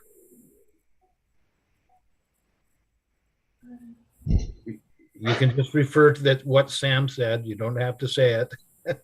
I'll move it based on what Sam said. Okay. Jody in a second. I'll second. Okay, Tom. It has been moved and seconded that we move forward with the proposed professional services contract with Utility Financial Solutions. And go ahead, Sam. And Commissioner Christensen, I'll just follow up that under our contractor rules, actually, a general manager also has some contracting authority to amend the contract of this nature, so he could actually adjust the contract price if there was a minor adjustment. Okay. Thank you. Thank you. So again, before the commission is the motion and a second. All in favor, please indicate by saying aye. Aye. Aye. Any opposed? This motion passes unanimously, and remembering that Ed Gormley is not with us this evening. Okay, that takes us down to the third item in new business, and that's design engineering for water transmission main project. James? Good evening. So the engineering service agreement presented to commission this evening is for the finished water transmission main. The Greenville Water Night advertised in the Daily Journal of Commerce in the news register beginning on October 25th, 2021. Proposals from 3 engineering firms were received on November 17th. Proposals were ranked as follows. Santec Consulting Services was number 1, Corella Engineering was number 2, and Jacobs Engineering Group was number 3. All proposals were professional and displayed relevant experience and qualifications.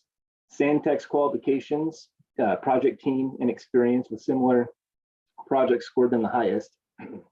Excuse me. Santec also has performed similar projects for McMinnville Water Night in the past, most recently the 2019 Phase 2 Finished Water Main Transmission Project, and then also the 2020 24-inch Lafayette Transmission Main Project. Trina, can you bring up that image real quick for the... So McMinnville Water Night finished water transmission mains are comprised of 2 pipelines that generally flow along the same alignment, follow the same alignment. Let me see here. There you go, thank you. This includes a 24-inch ductile iron pipe that was installed in the 1960s and an older pipe that is comprised of 14-inch AC pipe, asbestos pipe, and 16-inch welded steel, which was installed around the 1940s. McMinnville Water Night's 2011 Water Master Plan identifies replacing the entire 52,000 feet of existing 14 and 16-inch finished water transmission main with a new 36-inch pipe to improve capacity and redundancy. So the 2011 Water Master Plan identifies a phased project approach to accomplish this goal to eventually achieve the 30 million gallons per day capacity to match the reliable water yield, the future water treatment plant build out, and population growth. This will also ensure redundancy in the event that the 24-inch transmission main is out of service.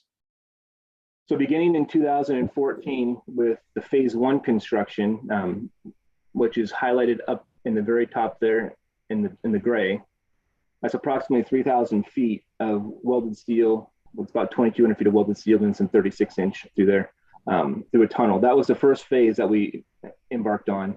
And then we went with Phase 2, which was completed in 2019, which is shown in black on that map as well, down below here as well. And that was 6,600 feet of new transmission main. So we already started this process. Our goal is to continue forward with it. So with the completion of Phase 1 and 2, the next step is to establish the final pipe alignment and continue with the phased construction approach to improve the delivery of water.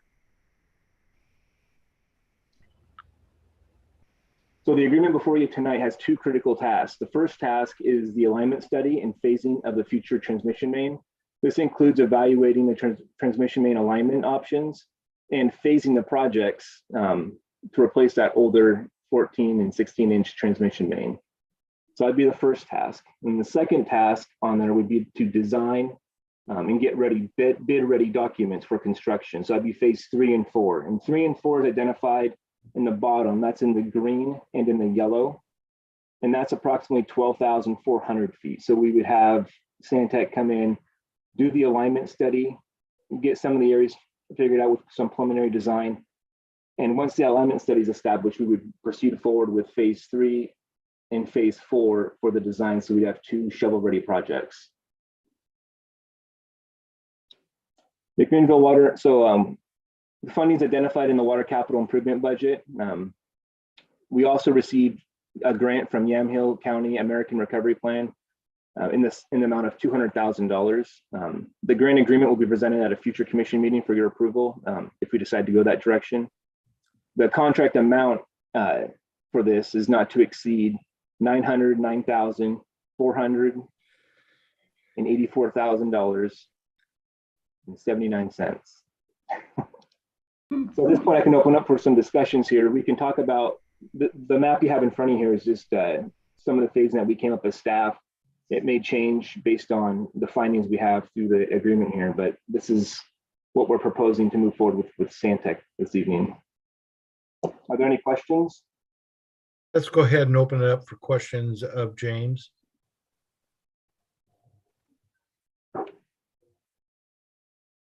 As a first, but no questions. Okay. There you go.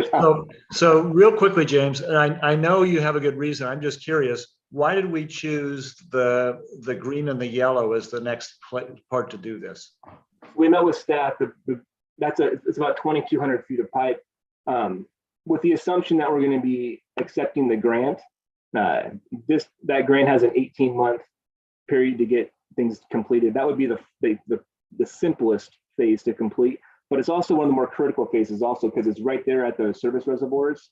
So we have a flow meter, so flow meters that would be involved in that. And then also we already have we can work on getting the easements acquisition through there as well. So it's one of the simpler projects, but it's also critical because it's right there at the reservoirs, and it encompasses those flow meters. Great, thank you. Yeah. Any other questions?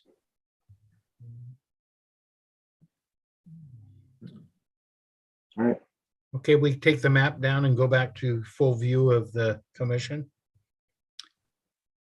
Thank you, Trina. Sam, do you have language for us on the extending of this contract?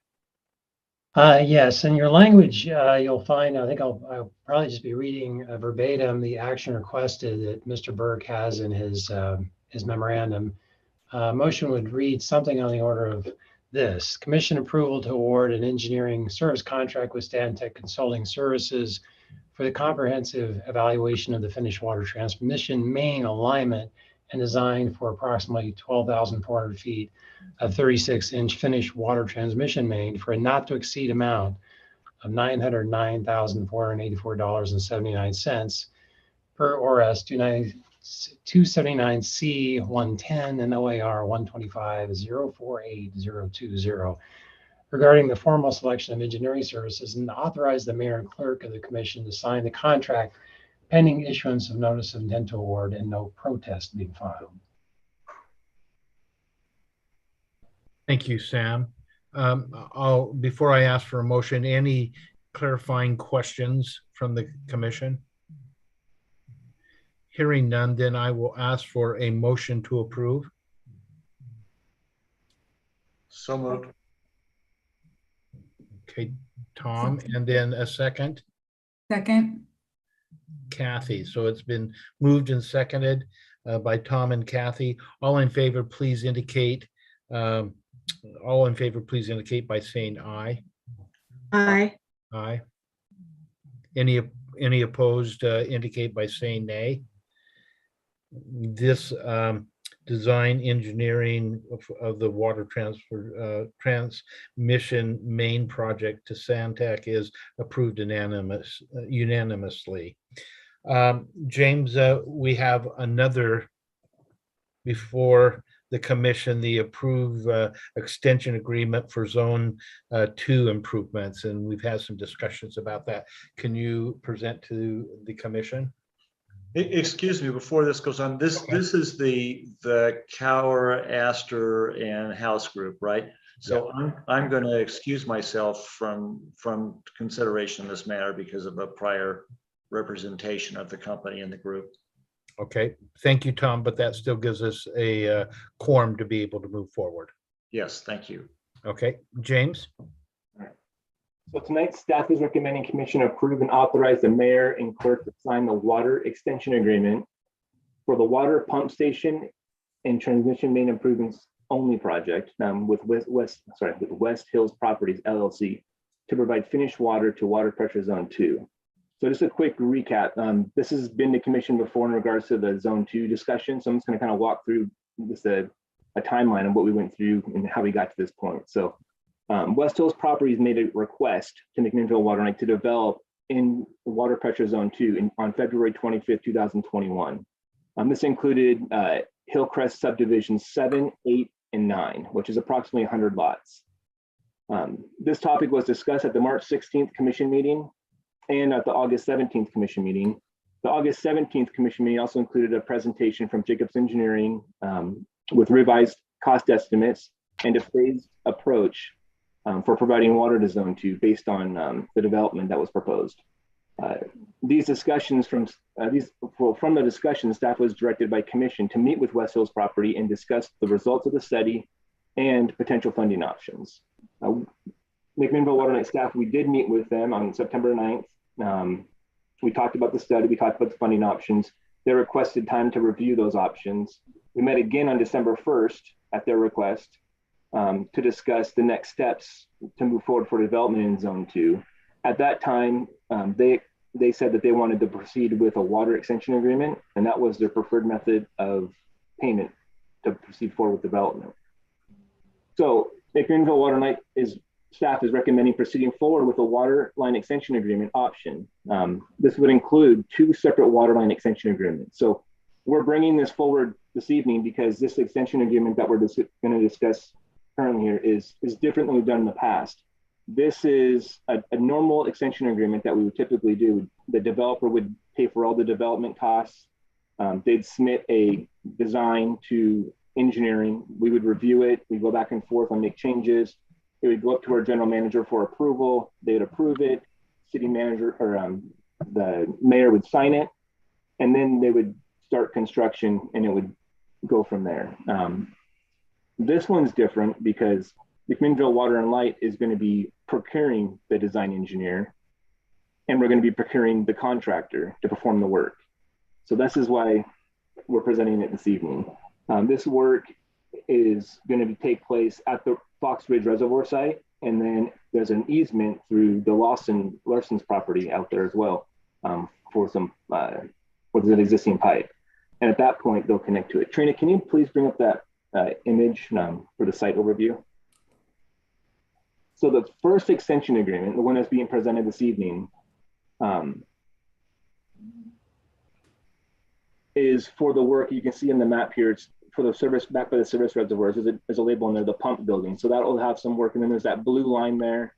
That work will be accomplished as well. Some of that piping is already in the ground. And then there's that yellow dot there that has that's where the owner developer will connect to our existing pipe. So this agreement here covers all the costs, which I just discussed. The second agreement, which will come later on down the road, will just cover the development. It'll be go through the normal process where the general manager approves it and the mayor signs the agreement. And that will be something that the commission won't see, but that will take place for the development piece. So just speaking on the piece up at the reservoirs and that blue line there, that's the agreement that's presented tonight, and that's what we'll be discussing here. Is that that cost for the design, just for designing it, is going to be $161,457.33. That's for designing that piece for us to go out and procure a design engineer and design what we need done there. And then the construction estimate is $747,925. So those are and that would be a total of $909,382.33 for the entire project.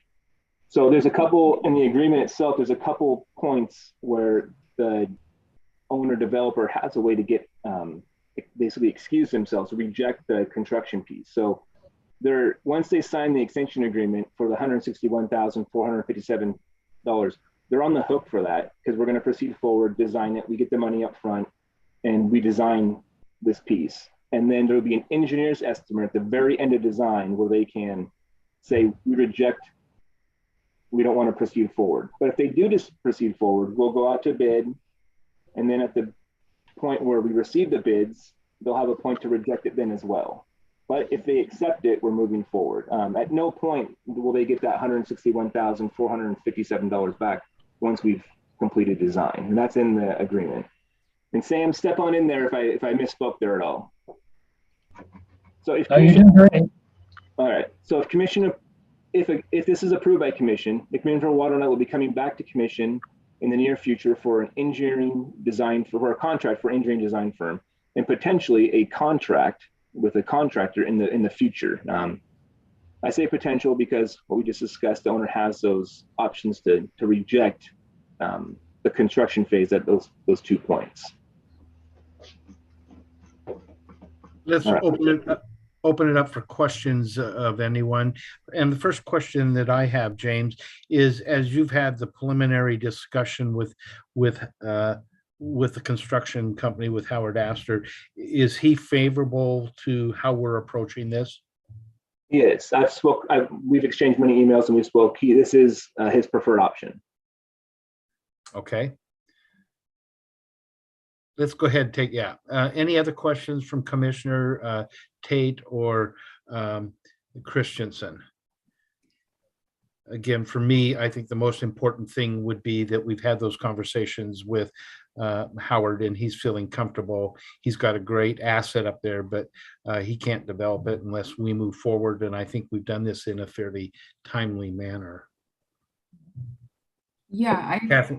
I have a question, probably just more around, still understanding all of these processes. But I mean, when I saw this in the packet and read through all this, I thought this was a far more positive outcome than I thought we were gonna end up with through this process. And so I'm pleasantly, surprised at this. And it seems like there's a lot of good faith working going on amongst all parties to figure out a way to make everybody be successful. But I'm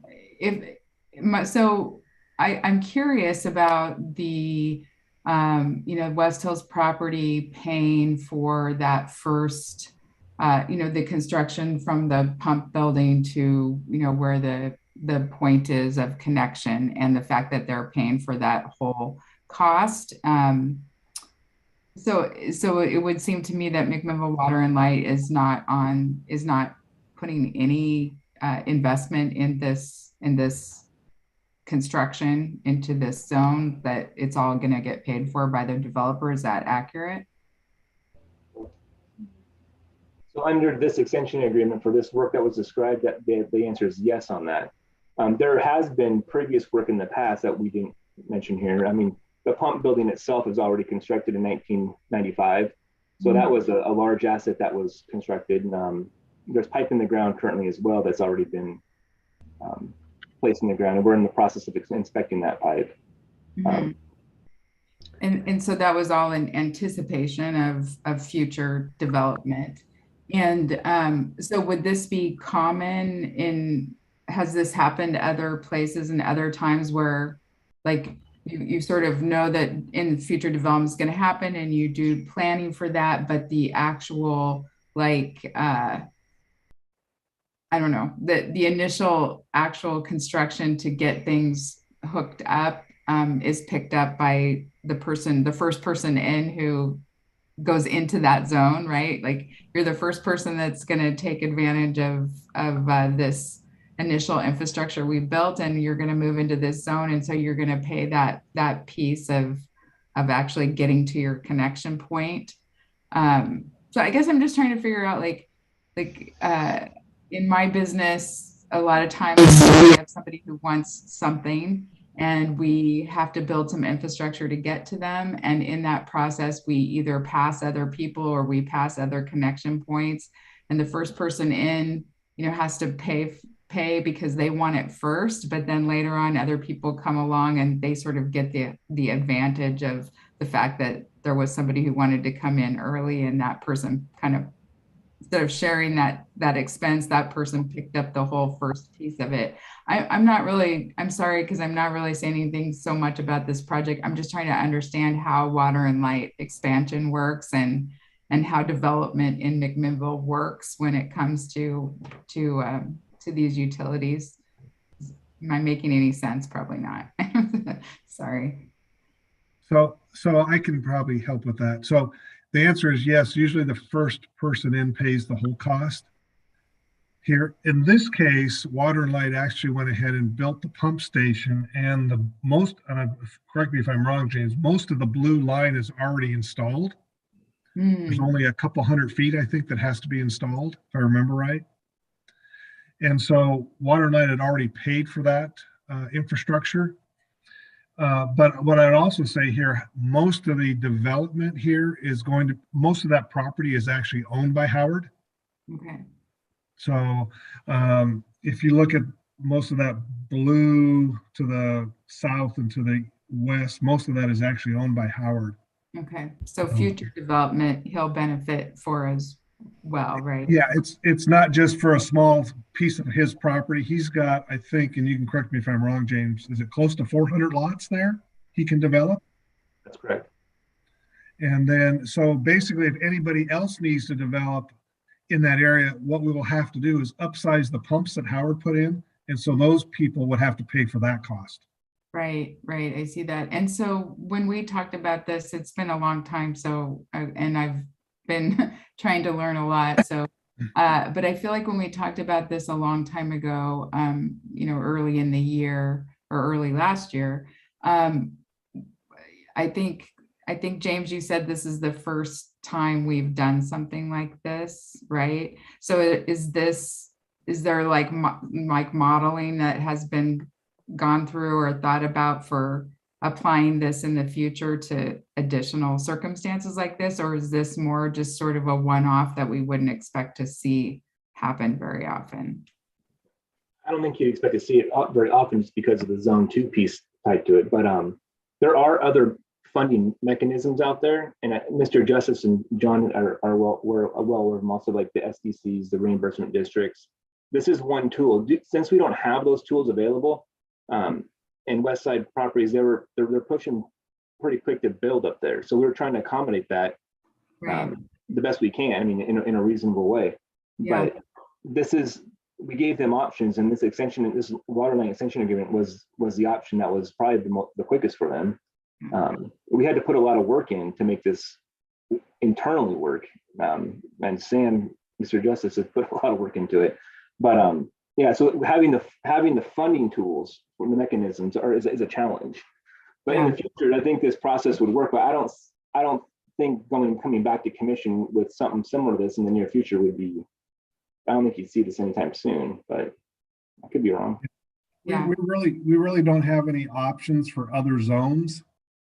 So if some other zone happened, it would be quite a ways into the future. And really, there's no other city property in the city limits or in the UGB other than right in this area at this elevation to build something like this. Okay, yeah, I appreciate that. I think I was just trying to think about how this coincided with the thoughts around SDCs and things like that we didn't, you know, was a big thing to bite off, I think, and figure out. If we had those in place, it'd be different. We have different options. Yeah. Well, I really commend you guys on working your way through this. I mean, this is the beauty of being in a small local community with a local utility and being able to find the best route for everyone involved, it seems like. So good job on that. And I just had one other comment, which is that I don't have an awareness. I feel like, James, these reports that you put together with all of the exhibits and everything are like amazingly informative and detailed. And I don't, do you do this specifically for the packet, or does this have other uses in other areas? Because it's an amazing amount of work that's gone into that. Just for the packet, just for commission. Wow, very impressive, very impressive. Kathy, thank you for that discussion because I think it's opened our eyes. Let me ask one question.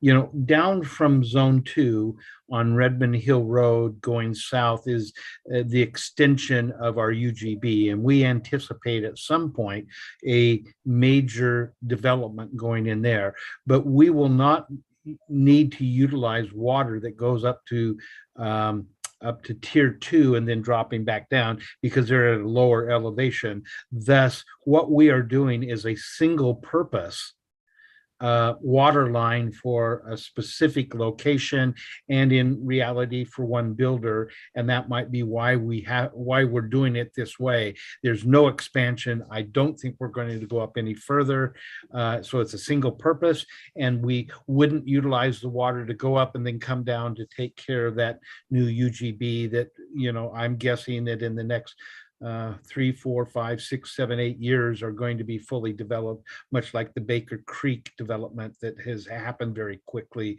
Once that land starts selling for development, I think it'll go very quickly. And would you agree with that, John? Yes. If you looked at the map, the blue line, that's where we need to provide the higher, that's the Zone 2 line that, what is it, 272, if I remember right. And the additional property in the UGB that just came in is below that elevation. So in reality, this is going to be a zone specific for that elevation, 272 and above.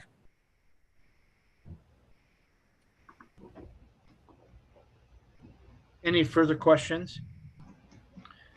Sam, I know that we have the language under action requested. Could you read that for us? And this would be our motion, correct? Yes, you're correct, Mr. Mayor. So it would be commission approval authorizing the mayor and the clerk to sign the water extension agreement for water pump station and transmission main improvements only with West Hills Properties LLC and Oregon Limited Liability Company to provide finished water to pressure zone 2. I'd also ask that you include the motion authority for general counsel to make non-substantive changes to the agreement, as I may need to make some changes to the signature pages to make it all work. Thank you, Sam. And so before us, we have the language. And so do I have a motion? Again, easily just to say what Sam said. So moved, what Sam said. Okay. And then a second, Jody? I'll second. It has been moved and seconded by Kathy and Jody, all in favor. And again, we will have 3 voting on this, with Ed not being here and Tom reclusing himself from this discussion and vote. So all in favor, please indicate by saying aye. Aye. Aye. And so this motion passes unanimously 3-0. Okay, that takes us out of the new business. We've shared with you that Thad is not, didn't come into work today. He's sick, so we're not going to have executive session. And so it moves us down to general manager's comments. John? Oh, yes, I have a couple here. So I just want to give a commission a heads up that Scott Rosenbaum has given us his notice. He will be retiring effective July 1st. And with that, we'd be moving James Burke to what we call the Engineering and Operations Director effective that day. So he will be taking over both electric and water engineering and operations. Congratulations, Scott. John, Yes, congratulations. I know Scott's earned a retirement, but do we have to let him do it? Well, I suggested we get a chain and a ball, and that we can't move too fast. Thank you, Scott. It's been wonderful working with you all this time. I really appreciate it. Well, thank you. This has been a great place, great opportunities for me. So. Well, and I had an opportunity at the luncheon the other day. Scott and I talked for quite a bit, and I just told him about all the good things that come along with retirement. So maybe recruit him on to city council or something, you know, just to keep him engaged in the good life here in McMinnville. Thank you. Go ahead, John. Anything more? No, that was it. Okay, let's go ahead and go to commissioners. And this is where I'd just like to take a moment. We're meeting this evening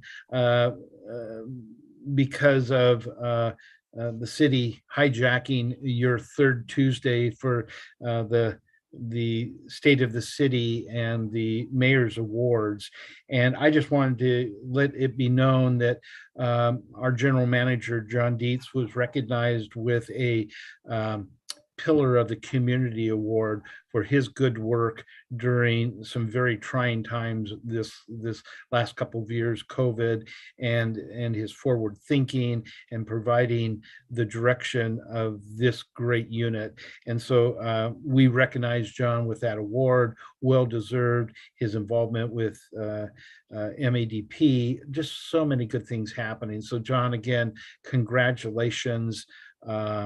And well deserved, and some good things said about his good work. So congratulations, John. Thank you, Mr. Mayor.